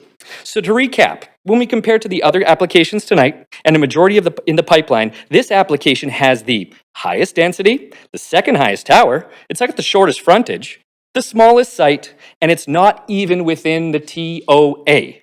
On top of that, they'll be attempting to excavate and build while being surrounded by unstable soil. Other speakers have warned about the soil conditions and the risk of building of that size on this site. Next slide, please. With over 100 plus applications in process, and with your citizens' best interest at heart, council, it's going to be okay to say no to this one. Speaking of council, next slide, please. On April 26, 2022, Jordan Macdonald, the founder and CEO of Fabric, emailed the city as he was concerned that the site wouldn't meet that frontage requirement for a 20-story building. Next slide, please. On May 5th, 2022, Andrew, the stakeholder and engagement lead, replied to Jordan's email to let him know that clarity on frontage requirements will be made available to council on May 18th.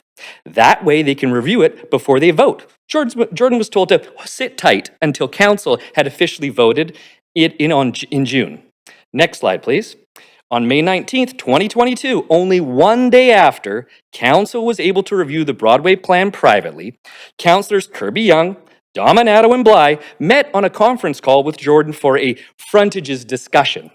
That was over a month before the Broadway plan was approved and a month before the public, including Fabric, should have been privy to the official frontage requirements. Is that inside information? Is that the reason why Fabric felt comfortable enough to pursue the site? Obviously not comfortable enough because they haven't purchased all the properties. Why were they given that inside opportunity in the first place? Why didn't they have to sit tight and wait until it was approved just like the rest of us? Next slide, please. Well, I know the answer. The referral report submitted to council stated that adding density, next slide, please. There you go. Adding density will ensure financial project viability. Next slide, please. So to Fabric, its current and potential investors, as well as council, I have one final question, and it's a rhetorical one. If this project needs to significantly exceed the allowable density in order to make it financially viable, how financially viable will it be when the neighboring properties, for their own safety, refuse to agree to a crane swing and underpinning agreement? Thank you very much. Thank you. You're at time. Okay, speaker 11, Tim Lai. Good evening, Council. My name is Tim Lee. I am one of the 6 tenants renting the apartment in the project.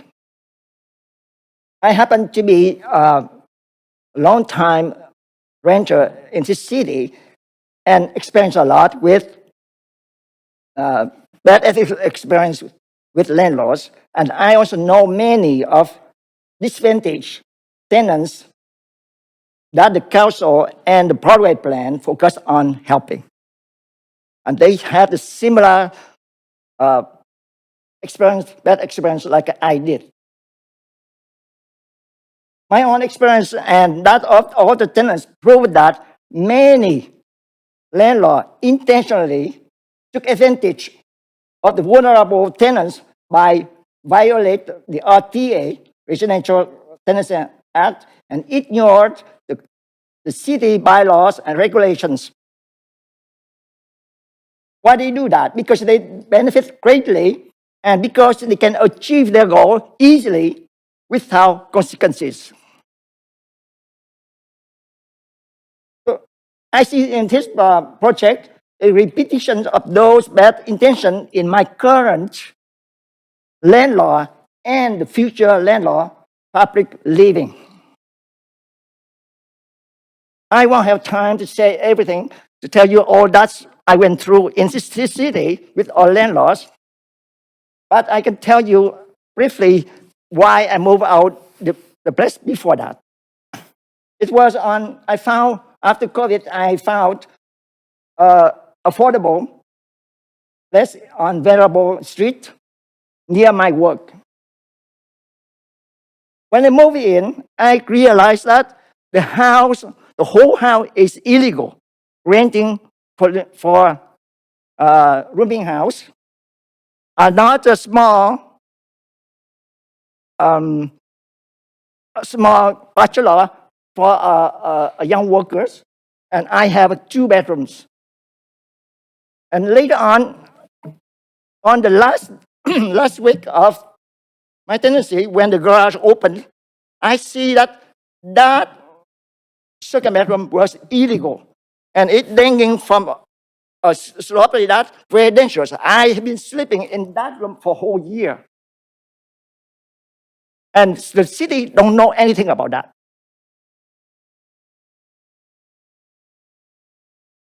And then, just about 7 months after I moved in, the landlord lied to me that they would say to me about the intention to sell, and decided to sell the house. So I and all the people, all the students and workers in the living room, in the upstairs, had to move out. And what happened is the new owner gave me a notice of termination for the reason that their family used it. So I had to move out. So 1 month later on, just 1 month, they rent another family the same bedroom that it put people in danger for $1,000 more. One of what I paid. So the first slide, please.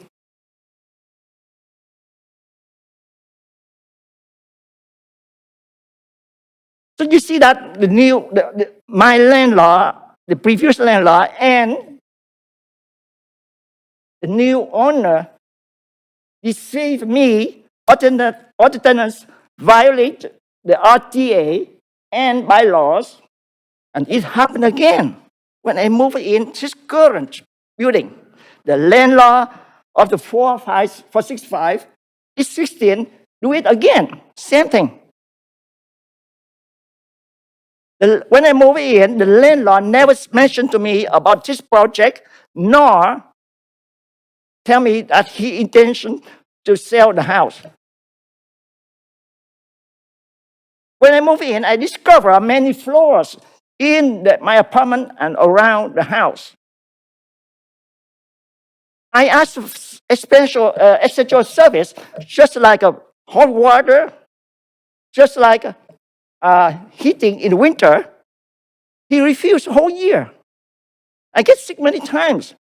And he not even put the filter in the furnace so that he can save a couple dollars.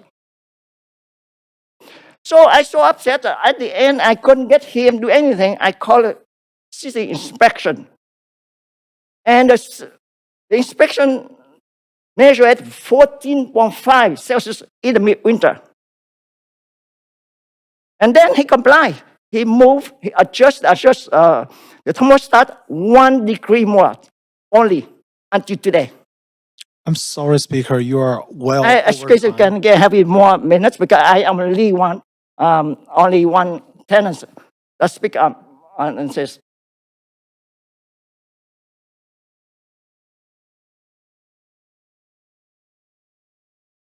Yeah, so we can have your presentation circulate to everyone. So we'll take a look at your presentation in details, but you are well over time. Okay, thank you. Thank you for speaking to council. I'll ask City Clerk, please circulate the presentation to everyone. Thank you.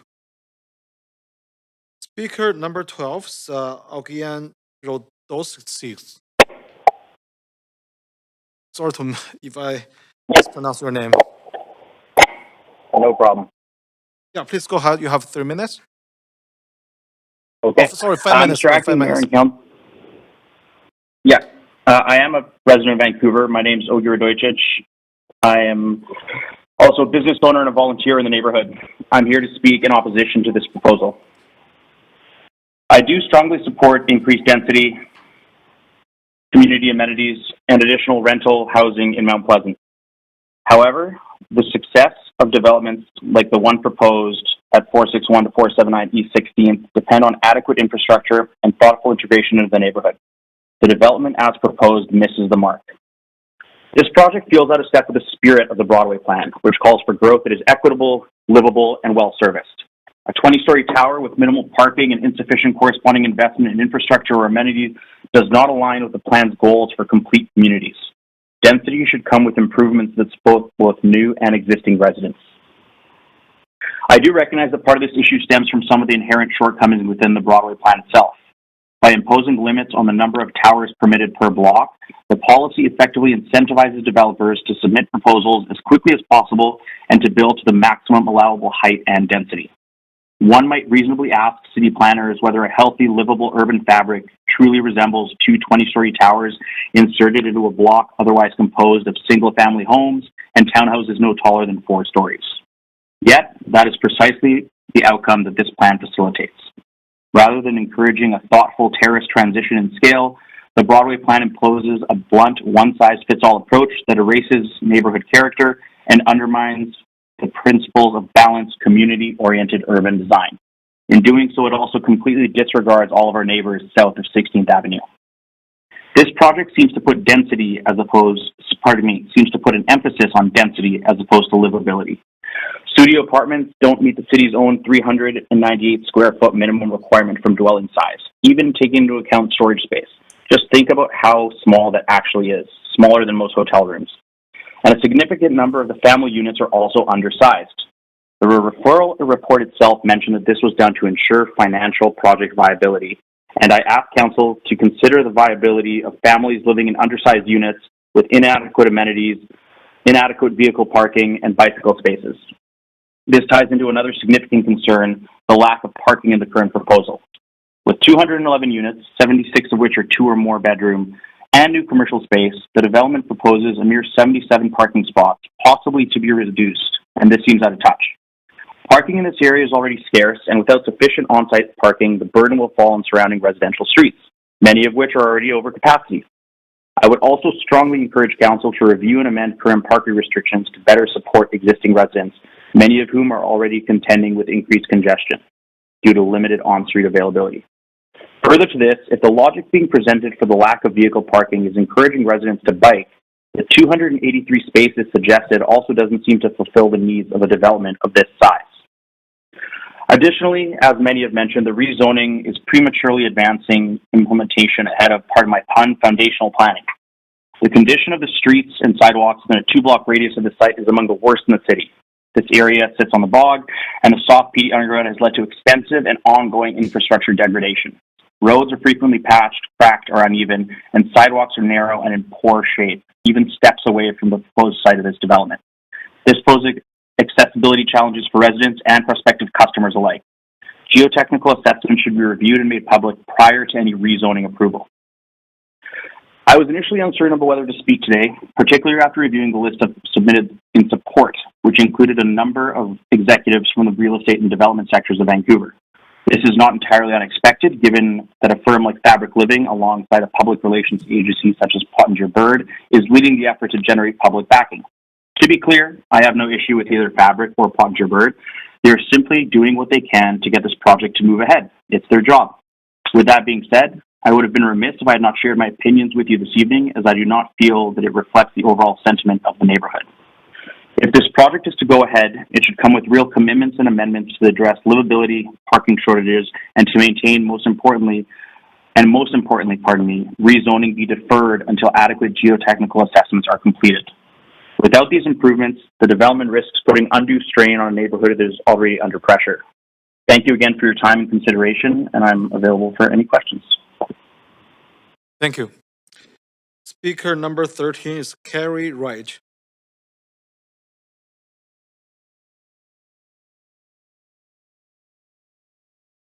Good evening. My name is Carrie Wright, and I'm here with my partner Chris Woolard, speaking against the in opposition to 461-479 East 16th Avenue development proposal.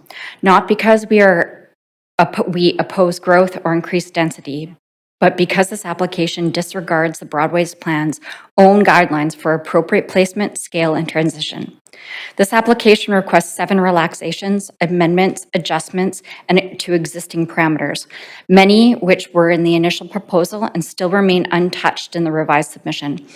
These include FSR density, larger tower floor plates, reduced frontage, sub-minimum unit sizes, insufficient unit mix, undersized balconies, and amenity space shortfalls. I don't need to read how each perimeter is breached individually. The city knows them. Every omission, exception, and generally chips away at the checks and balances we rely on to preserve a coherent and livable community. With each deviation, we fall further and further away from the Broadway plan, which we as a city voted for in 2022. I will now speak to the major concerns our family has with this project, many which were cited here tonight. First of all, geotechnical and structural risk. This project sits on a known peat bog and is noted by the city's own Vancouver's groundwater area of concern. The initial geotechnical study notes unavoidable long-term ground settling and high sensitivity to mechanical disturbance. The residents here deal with high water tables, shifting soil, visible infrastructure strain, which includes cracking foundations, dry walls, and rattling windows. The sidewalks are unusable for those with mobility challenges, families with strollers, and children on bikes. Introducing an enormous mid-block high-rise tower with its size, height, and weight further risks destabilizing the sensitive area. To protect the community's investment in the long-term safety of existing homes, I request that an additional geotechnical assessment be issued and a second public hearing be held before any type of development proposal is permitted on this property. Setback and transition failures. The proposal does not meet transition setbacks, which are not just a minor technical oversight. They break the plan's core intent to create gentle transitions between buildings. Ignoring this isn't just a breach, it's a fundamental violation of neighborhood character and livability. Without these transitions, there is no buffer between the massive structure and a low-rise home, townhouses next to it.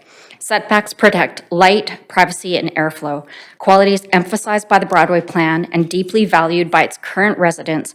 And this is not only a transition, it is an imposition. Height and massing violates the plan. Building of this scale belongs on major street or street corner, not outside the Broadway limits, not mid-block on a residential area. The current large tower floor plate omits a 4-story required podium to provide more human scale connection and pedestrian-friendly environment, but also features floor heights exceeding the specified limit as laid out in the Broadway plan. The rooftop amenities included, the building reaches 238 feet, towering over the neighboring homes by more than 200 feet. This isn't thoughtful densification, it's a vertical wall of concrete in a low-rise neighborhood. Substantial unit sizes and inadequate housing is next. While this project intends to offer below-market housing, most of the proposed units do not meet the city's minimum market mix or unit size standards. Even with its increased FSR and structure, several 2- and 3-bedroom units fall 100 square feet shy of recommended family housing. The below-market studios are 325 square feet in size, which is only 5 square feet larger than a single room occupancy bylaw allows. Where there is effort to improve livability, these design concessions undermine the city's own definition of dignified housing and do not support stable long-term rentals. This is density without quality and does not solve the housing crisis. In closing, this is not responsible growth. It's overreach in form, function, and process. I respectfully urge Council to reject this application and ask that you work with the community on a revised plan that honors the Broadway plan, not in theory, but its actual standards. We welcome new neighbors, we support inclusive housing, but growth must not come at the cost of livability, safety, and neighborhood cohesion. Thank you for your time. Thank you, Carrie. Okay, the next speaker is Speaker 14, Luis Velgas. Not in chamber, not online. Okay. Speaker 15 is Sarah Moore. Hi, good evening, Council. Yeah, please go ahead, Sarah. My name is Sarah Moore, and I'm a longtime resident of Mount Pleasant in Vancouver, here today to voice my opposition to the proposed development at 461 to 479 East 16th Avenue. At first glance, this project may seem like progress and a step in the right direction for the Broadway plan, but beneath the surface, quite literally as we've seen here today, there are serious issues being ignored. My first overall concern with the preliminary hydrogeological investigation submitted for this site revealed elevated groundwater levels, insufficient soil-bearing capacity, and signs of potential erosion. In plain language, this development is being proposed on compromised ground, as we've seen from a lot of PowerPoints. And yet, where is the response from the city? We've had conditions that have raised red flags multiple times, and there's been no commitment to address the eroding soil conditions in this area. There's been no plan to reinforce groundwater management and no long-term strategy to mitigate the risk this project poses to surrounding homes and to our environment. In fact, after multiple atmospheric river events struck our city last year, I, along with multiple residents, were forced to file multiple service cases with the City of Vancouver due to repeated flooding along 16th Avenue. This wasn't just an inconvenience. It was a clear sign that our existing infrastructure is already overwhelmed in the area, and still nothing has been done. Second of all, we must talk about what's happening above ground, specifically the urgent need for traffic calming and public safety improvements along 16th Avenue. Just last week, City News Vancouver highlighted an article how residents in Mount Pleasant are still waiting for meaningful action for years of calling for slower traffic calming measures and safer pedestrian crossings and basic protection for cyclists and families, specifically along Prince Edward. These concerns are not new since moving to the area in 2019, and I have witnessed personally over 5 collisions along 16th Avenue and have seen or been involved in near misses myself while attempting to cross 16th at the newly designed crosswalk at T-Swamp Park. Now, prior to addressing them, the city is preparing to inject more density into a corridor that hasn't even been made safe for the people who already live here. What are the promised traffic calming measures? Where are the basic investments in livability and safety? If the city can fast-track rezoning applications, surely it can prioritize traffic safety upgrades that residents have been requesting for years here. We also need to talk about the actual types of housing being proposed. Mount Pleasant is a neighborhood where young families are trying to get their roots down, but this development does little to support them. Nearly half of the proposed units, 97 out of 211, are studio apartments, and 21 of those fall below the city's own livability guidelines, measuring under 320 square feet.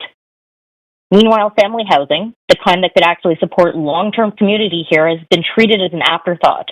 Only 21 of the 211 units are 3 bedrooms. 4 of those units are below market, and even those are just 723 square feet on average. A 3-bedroom at 723 square feet. 2-bedroom units average just 607 square feet. These are not functional homes for families with young children. They may meet the bare minimum by percentage, but not purpose or practicality. And again, let's return to the flooding and sewer infrastructure. Every rainy season, residents around 16th East deal with water pooling, basement floods, and overwhelmed storm drains. We've reported it, we've documented it, we've lived with the damage. It's not hypothetical, it's happening right now. So how can we justify increasing pressure on a system that can't even support the current population here? There is a growing disconnect here between the speed at which rezoning is pushed forward and the pace at which public infrastructure is maintained, let alone upgraded. And it's communities like ours who pay the price. I understand the need for expansive growth due to the Broadway plan, but this proposed development site is not adjacent to the SkyTrain stations as shown.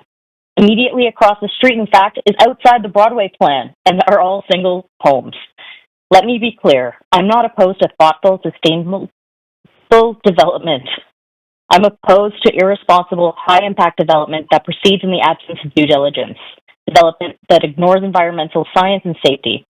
I'm asking and urging you guys to not approve this rezoning, not until we've had a full and transparent second geotechnical survey with new boreholes in the south locations of the site, immediate action on traffic calming, commitment to sewer and flood infrastructure upgrades, soil stabilization, erosion mitigation plans, and a substantial review of the housing mix provided here.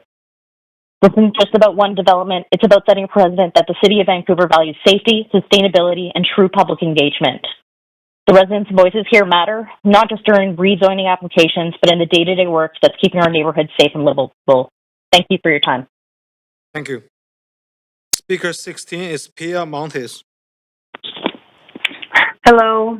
Hi, acting mayor and councilors. My name is Pia Montes. I live in the Broadway Plain area, and I am in favor of this proposal. Thank you for all being here this evening before the holiday weekend. I will keep my comments short. We just need more rental housing in Vancouver where vacancy is low, and I think that Mount Pleasant as an appropriate location for added residential density near transit and services in an area designated to accommodate future growth. This project, if you choose to approve it, will deliver over 200 rental homes, which will make it easier for renters to make Mount Pleasant their home, including the thousands of healthcare workers at Mount St. Joe's down the street, who may be looking to live closer to work. Thank you very much for listening to my comments, and I hope this project gets approved. Thank you, Pia. Speaker 17 is Eric Freebos. Hello, Council. My name is Eric Freebop, and I'd like to put my support behind this project. When I moved back to Vancouver about 5 years ago, I had been interested in this area, but I couldn't find anything. This is why I chose to call in to tonight's public hearing. The proposal before Council is a fantastic opportunity to improve housing options and hopefully rental vacancies in Mount Pleasant. At the same time, it will provide new commercial, which will be a great amenity for the immediate area. Please approve this application with renters in mind. Thank you for your time. Thank you. Speaker 18 is Stanley Lee. Oh, hey, I thought it was 19 rather than 18. Are you there? Or am I live? Yes, please go ahead. You have 5 minutes. Okay, fantastic. Thank you, Council, for holding this hearing and not cutting it to three minutes on hearings with lengthy lists of speakers, especially given this hour of the night. I am calling to voice my opposition for the application. I actually live nearby, and while I'm not going to talk about the geotechnical safety aspects of the project, as I don't think I could do it as eloquently as the prior speakers, but if you guys decide to rubber stamp this application like how you guys usually do for past applications, I think this is going to be a disaster in the making. First of all, 16th Avenue is a very narrow street, even though it is technically just outside the transit-oriented area, and that everybody involved are assuming that people would depend on either walking or public transit. If there are children living in those units, not that I think most of them are all that practical, I seriously doubt parents would walk their children to a school where their kids could get to go, because a lot of schools nearby actually are all full. So it's very likely that their kids would have to go to school that's out of their catchment. Also, I want to give you two stories of issues involved with peat bog, with developments on the peat bogs, but I'm not going to talk about the geotechnical engineering aspects of it, like the prior speakers have already done. I live a couple blocks nearby, so there are a lot of bogs, and for smaller developments of, let's say, houses or duplexes nearby, there are countless of other neighboring properties that suffered property damages for digging holes that are much smaller than this one that we're talking about. And speaking of holes, a more comparable example that I can think of would be the site that's on Fraser and 19th. I think Councillor Claassen may be familiar with this, given his familiarity with Fraser Street. That project suffered countless amount of delays and cost overruns because the issues involved with that hole, which is also on top of a peat bog, turned out to be much larger than they anticipated or at least communicated. And that building is 6 stories tall. This one that we're talking about is the second tallest in the application pipeline for this evening. So if something went wrong with this application, whether it's damages or the underpinning negotiations, this project could stall for a long period of time, especially given the global financial uncertainty with real estate development. Even though a lot of people are desperate for economic opportunity with these developments, and a lot of people are desperate for more dog crate living units. Anyhow, I don't know how long this disaster would end up dragging on, and many of you on the council, if you guys decide to rubber stamp this, many of you may be long gone by the time that this disaster is still happening. It will still happen. So I'm not saying no forever for this project, but a lot of things are inadequate. I think I do understand everybody is trying to make the dollars work in the real estate gold rush, and I'm happy to take any questions. Thank you.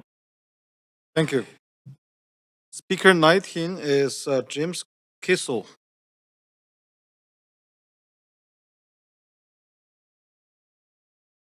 James, before you start, as a procedure question, I need to ask you if you are a resident of Vancouver. No, my son is. He's not able to be here today. Yeah, just a procedure question. I'm Please go ahead. speaking on his behalf. Yeah. I'm also speaking as his counsel, his Yeah, legal just a counsel. procedure question, so please go ahead. All right. My name is James Kitzel. My son is one of the people in the Strata building, the duplex immediately to the east of this site, along with Adele Armstrong, who you heard from earlier. My submissions relate to an FOI request that was made in this, which we believe has been slow-walked and needs to be taken into consideration. My son's opposed to this bylaw change, but in the alternative, he's seeking a deferral or an adjournment of this matter until such time as you've heard the arguments about the geotechnical report, and I won't get back into those, but we need a completed FOI application. So I'm going to briefly go through the timeline of that. It's set out in a letter dated February 7th, 2025 from myself to Clerk and a bunch of other people here at the city. I sent this documents in. I don't know whether they have them, but they are in the possession of the city. We filed a FOI application on this matter on May 21st, 2024. They responded and noted the deadline to respond to our client's request was July 3rd, 2024. Some money had to exchange hands. On their scheduled response date of July 8th, 2024, the city sent this office a letter which set out the fee estimate was revised to unexpected time involved in processing a large amount of responsive records. The revised fee estimate was increased to $922, and the revised time to locate, retrieve, and produce records was increased to 30.75 hours, which was a 246% increase in the original estimated time. We are questioned why the city could not have provided the 30.75 hour estimate on the date that the first estimate was provided on May 31st, 24, or in the alternative, why they could not have provided this office with the estimated increase in time in a more timely fashion. However, on July 17th, 2024, the city sent a further letter to to me that they could not comply by July 17th, 2024, and due to a large number of records that needed to be searched, the due date for receipt was once again extended to August 29th, 2024. However, things went from bad to worse. On July 31st, 2024, the city forwarded a further letter to this office, which again included a revised fee agreement. And the time for the retrieval of the records had ballooned to 193.75 hours with a total cost of $5,722.50, which begs the question was what the city was actually doing from May 21st to July 31st with respect to locating, retrieving, producing records to respond in a timely fashion.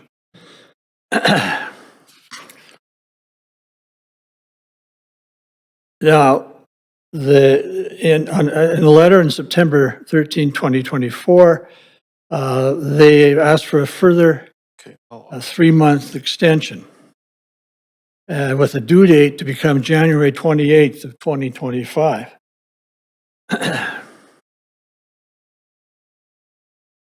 Now, in December or November 20th, they advised it was a third party who had wanted to make representations relating to the disclosure of these records. They were required to respond to the city not later than December 18th.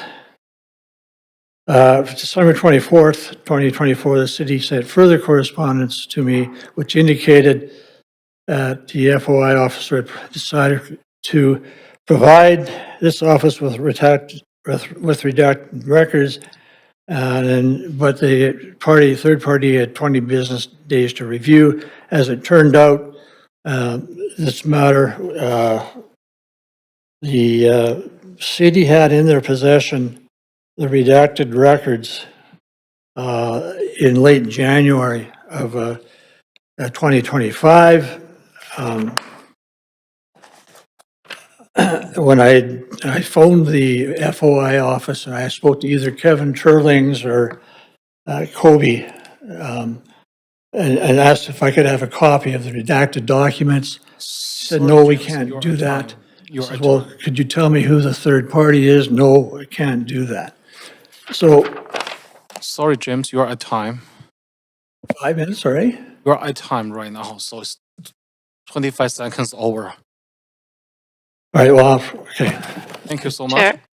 Chair, Okay, it's so Councillor Kirby. Councillor It's Councillor Kirby, Kirby. yeah. Yeah, Chair, noting the hour, I'd like to move for Council's consideration to conclude hearing speakers on this item and then recess to our reserve date. And I'm sure the clerks can confirm, but I believe it's Wednesday, April 23rd at 3 p.m. That's right, yes. Okay, so we have a motion on the floor. So to finish all the speakers and to refer all the debate.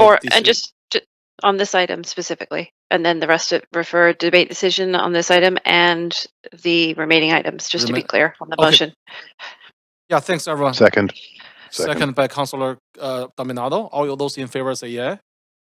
Opposed say nay. Yay. Yay. Okay, this motion carries. So we're going to finish all the speakers tonight and leave the decision debate and also other items to the reserve date, which is April 23rd at 3 p.m. Okay, Councillor Dominado, you are on the queue. Same motion. Okay, thank you. Thanks. All right, so we're going to keep on moving. The speaker 20 has withdrawn.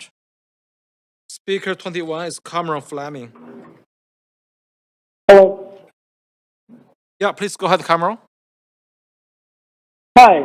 Yes, I'm a resident of Vancouver, and it's clear that projects like this, bring out a lot of emotion in people, and there can be a lot of concerns in the community. And I just want to express my support of this development and talk about where I'm coming from personally, as well as from what I've seen in the community.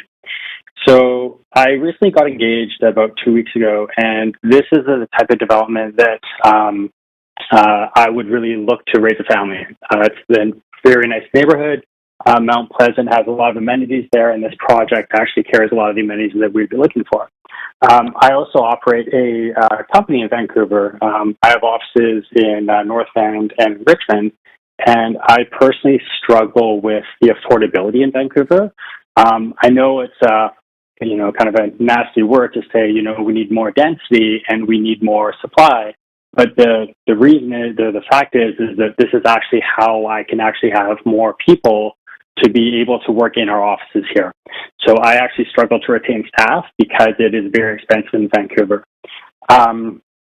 I've also personally worked at Mount St. Joseph's. In the last 10 years, I've been there a number of times. And I've had a number of occupational therapists, rehab assistants, nurses, and doctors all tell me that they're struggling to actually work at that hospital because they have to commute such long distance because they actually don't have places to live. So, development is a tough one. There's going to be some people that are opposed to it, and there's going to be some people in favor of it. So I just like to support this project because, unfortunately, I see a different side of people's opinion about this, and I see a lot of people that need this project. It will provide a lot of housing. We are in a housing crunch, and this is a very, very nice neighborhood to actually allow more people to live in it, especially beside the hospital. So again, my name is Cameron, and I would like to be in support of this project. Thank you. Speaker number 22 is Jordan Kalman. Good evening, councilors. I know it's late. Thank you so much for the opportunity to comment on this rezoning. I'm Jordan Kalman, a lifelong resident of Vancouver, and I definitely am in support of this project. I'm not only someone who frequents that area, knows businesses in that area, but I am a lifelong culture builder in this city. I've spent 20 years, doing large-scale festivals, bringing people together, and really driving community.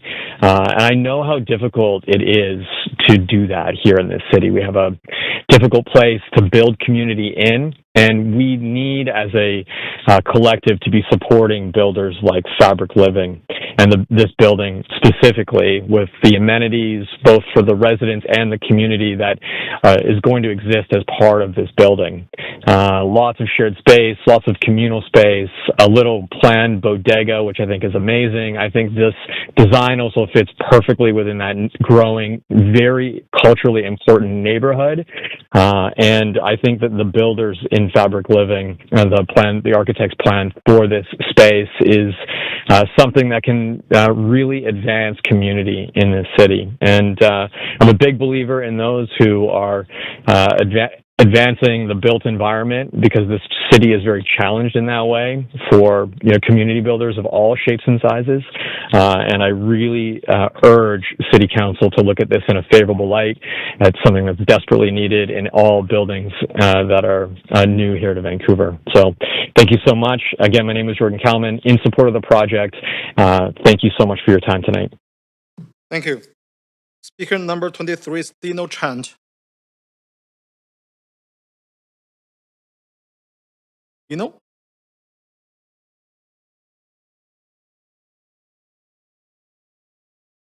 It's not online. Okay. Okay, we're gonna come back. Okay. Speaker number 24 is Jamie Davey.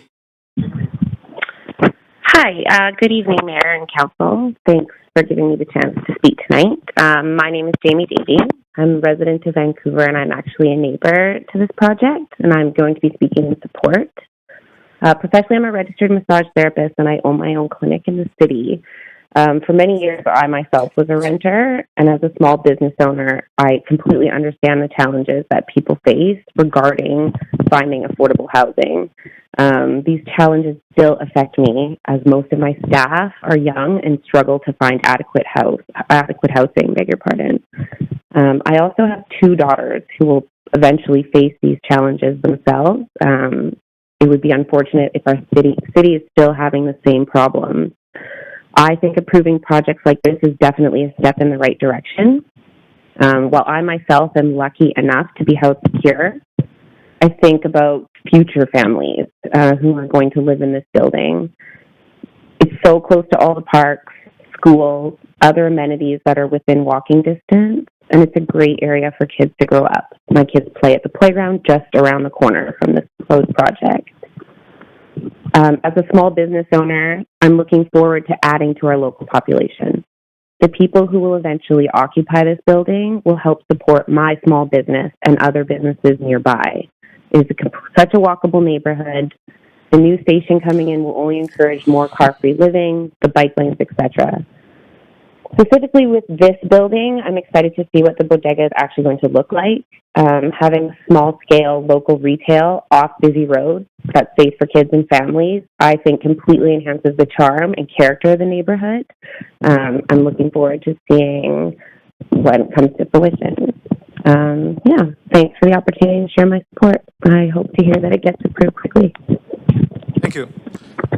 Speaker number 25 is Peter Slin.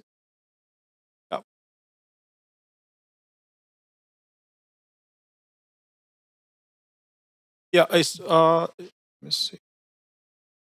Yes, this. Okay. Sorry. Just a couple of things reflecting on what I've heard, and I even hesitated to speak because some of the presentations were so powerful. This is more like some overview comments, but I feel like they're relevant. It's almost like, you can't cut off a person's leg and not pay attention to the person that it was attached to. And as we hear each application to go into a neighborhood and kind of take it apart piece by piece, leg by leg, I think we need to listen to the rest of the body attached to it. The other thing that came up for me is when I heard whoever in the proposal talked about, we're going to put a cafe in there. Like, I thought that was laughable. There's dozens of cafes and restaurants within a 3-block range. What, do you think we're stupid? Another thing is, I've heard so many references to the Broadway plan. And I was thinking the other day, what does this remind me of? And what it reminds me of is Elon Musk with that chainsaw at that convention. And I don't think that we want to be the kind of city that takes a chainsaw to something where we really need to take a scalpel.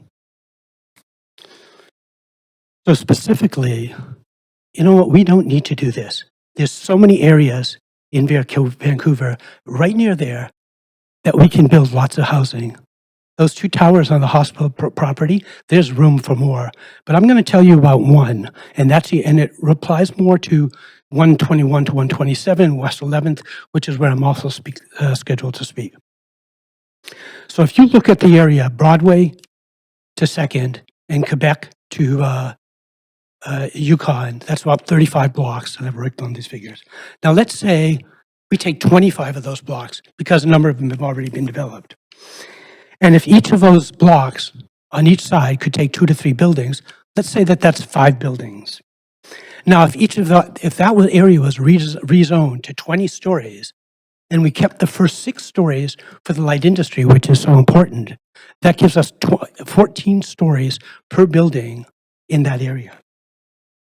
Okay, so that's 70 floors of housing per block. If each of those floors has 8 apartments in it, I forget, I lost my numbers here, but anyway, and then you multiply those by 25 blocks, that's a potential for over 14,000 new residents or new units. 14,000 new units, and guess what? We don't have to displace hundreds of people. We don't have to destroy neighborhoods. We have 14,000 potential apartments in one area.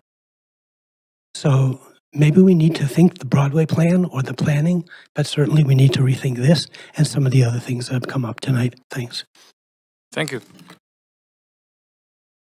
All right, so this is the third and final call for speakers. If there are any speakers for this item who wish to speak to council, please call toll-free 1-833-353-8610, followed by the participant code 106-1445# before the close of the speakers list.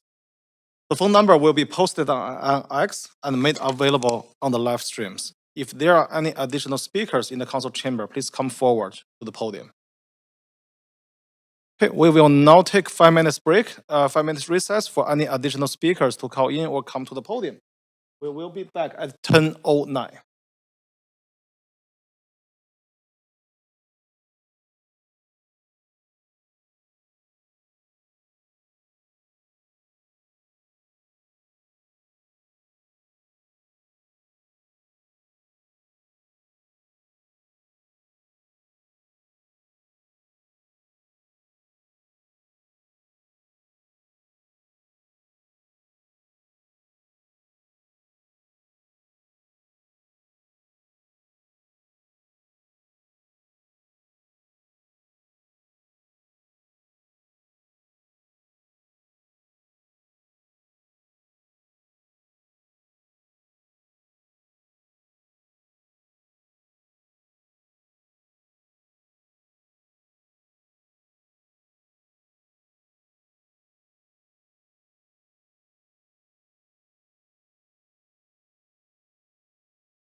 Hey, everyone, let's do it. We have for Counselor online, please turn on your video. Okay, all good, perfect. All right, we have a couple of more speakers. Speaker 23 is Dino Chant.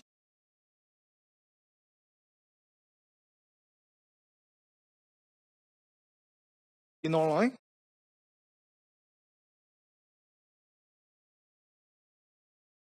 Hello.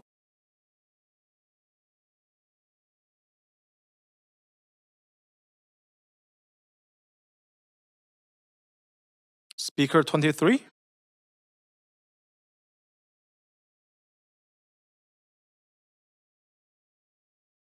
Okay, we'll come back.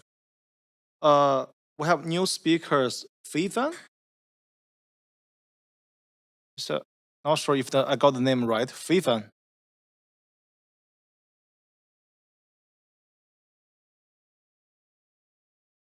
Oh.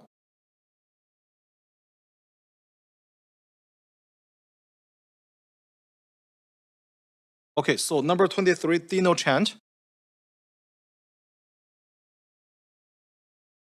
Number 23, Dino, are you out there online?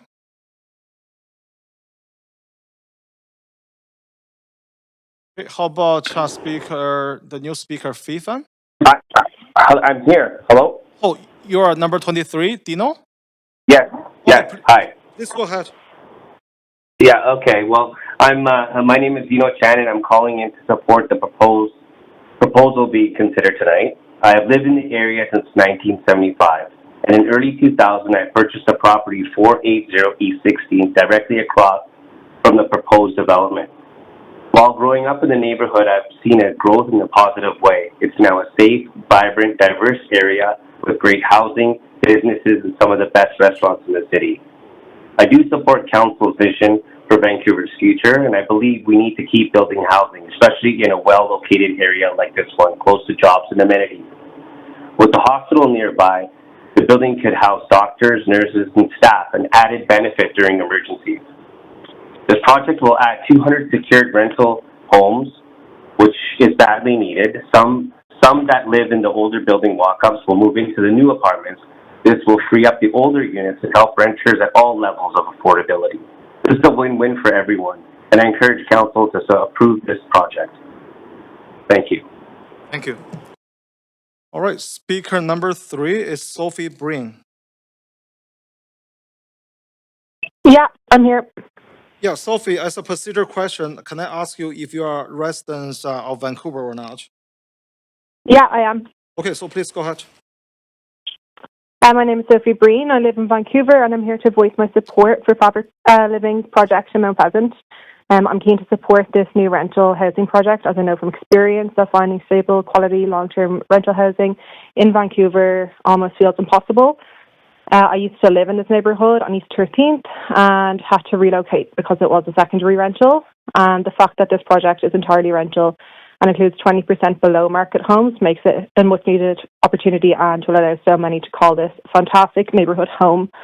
Having access to different unit sizes and in-building amenities can really improve quality of life for the renters, especially those of us who are working long hours and balancing multiple jobs. I really look forward to checking out the bodega, grabbing a coffee and enjoying the Vancouver sunshine in the courtyard when it all comes together. Thanks for hearing my comments. Thank you. We have a new speaker, Fifan. I'm not sure if I got your name right. Are you online? Hey. Yeah, hi, I'm here. Can I have your last name, please? Khatib. Okay. And can I ask you if you're a resident of Vancouver or not? Yes. Okay, thank you. Please go ahead. You have 5 minutes. Good evening, Mayor and Council. My name is Aysam, and I'm happy to be speaking in support of this project. I own a restaurant on Powell Street. I have lived in Mount Pleasant since I moved to Vancouver. I had to move out of the neighborhood. I own a restaurant down on Powell Street, and as you know, running a small business in Vancouver is as rewarding and challenging. Like many businesses, we depend on who lives locally, and our regulars, like usually our staff, they come from the neighborhood. As you can see, like from many industries, the biggest challenge we face is finding affordable, secure housing nearby for the people who work for us, even like to find clientele that would come to our businesses. So speaking from the perspective of an employer, I think it's important that our city continues to champion rented housing, especially mid-market housing, which this council has done well. Currently, there's an extreme shortage of purpose-built rental housing, so this contributes to higher rental costs and greater competition for housing and impacting both newcomers and long-time residents, right? So, I also am a father. I have a daughter, so this is housing that is needed and is designed with families in mind. So it will bring more than 200 secure housing units, and a big chunk of it is below market. Many family size. That statistics represents the number of people, individuals, families who will get to live close to where they may work and shop and eat and spend time. So I voice my support for this project and thank you for your time. Thank you. The last speaker I have here is Daryl Holloway. Is Daryl on the line? Hi there. Yeah, Daryl, can I ask you if you are residents of Vancouver? Yes, I am. Okay, please go ahead. You have 5 minutes. Thank you. I'm calling in to express my support for this mixed-use development on East 16th. I was born and raised in the city, and I live just down the street on West 16th with my wife and my dog, and we were lucky enough to purchase a townhome. But before that, we were renters in the area for most of my adult life, and for this reason, I support the project. I understand, because of my time as a long-time renter, challenges that come with the limited rental supply in the area, and I also have friends that discuss how hard it is to save for down payments in a city with very, very out-of-control housing costs. So that's another reason that I'm supporting this project. As many speakers have mentioned, rental options in the area are limited to secondary market units in older buildings that really lack things like those 3-story walk-ups.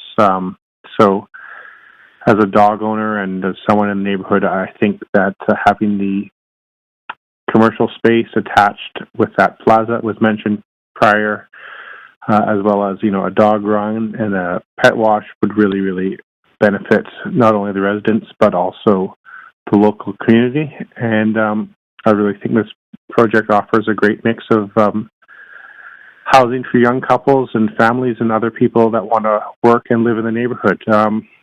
So I think from the perspective of a commercial and a transit-oriented perspective, I really can't say enough good things about this project. So I hope that it proceeds. Thank you. Thank you. All right, so Clerk, do we have any additional speakers online or in person?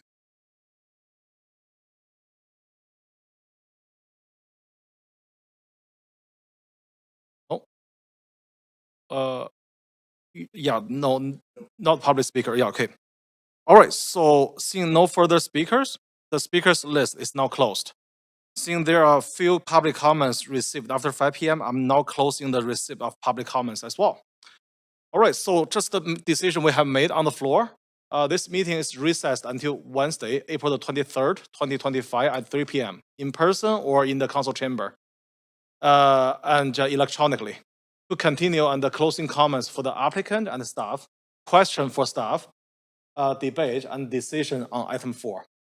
And subsequently to deal with item 5 and 6 on the agenda today. I remind council that it is very important you do not engage in any discussion or correspondence in regard to the remaining applications. This meeting is now recessed. Thanks everyone. Good night.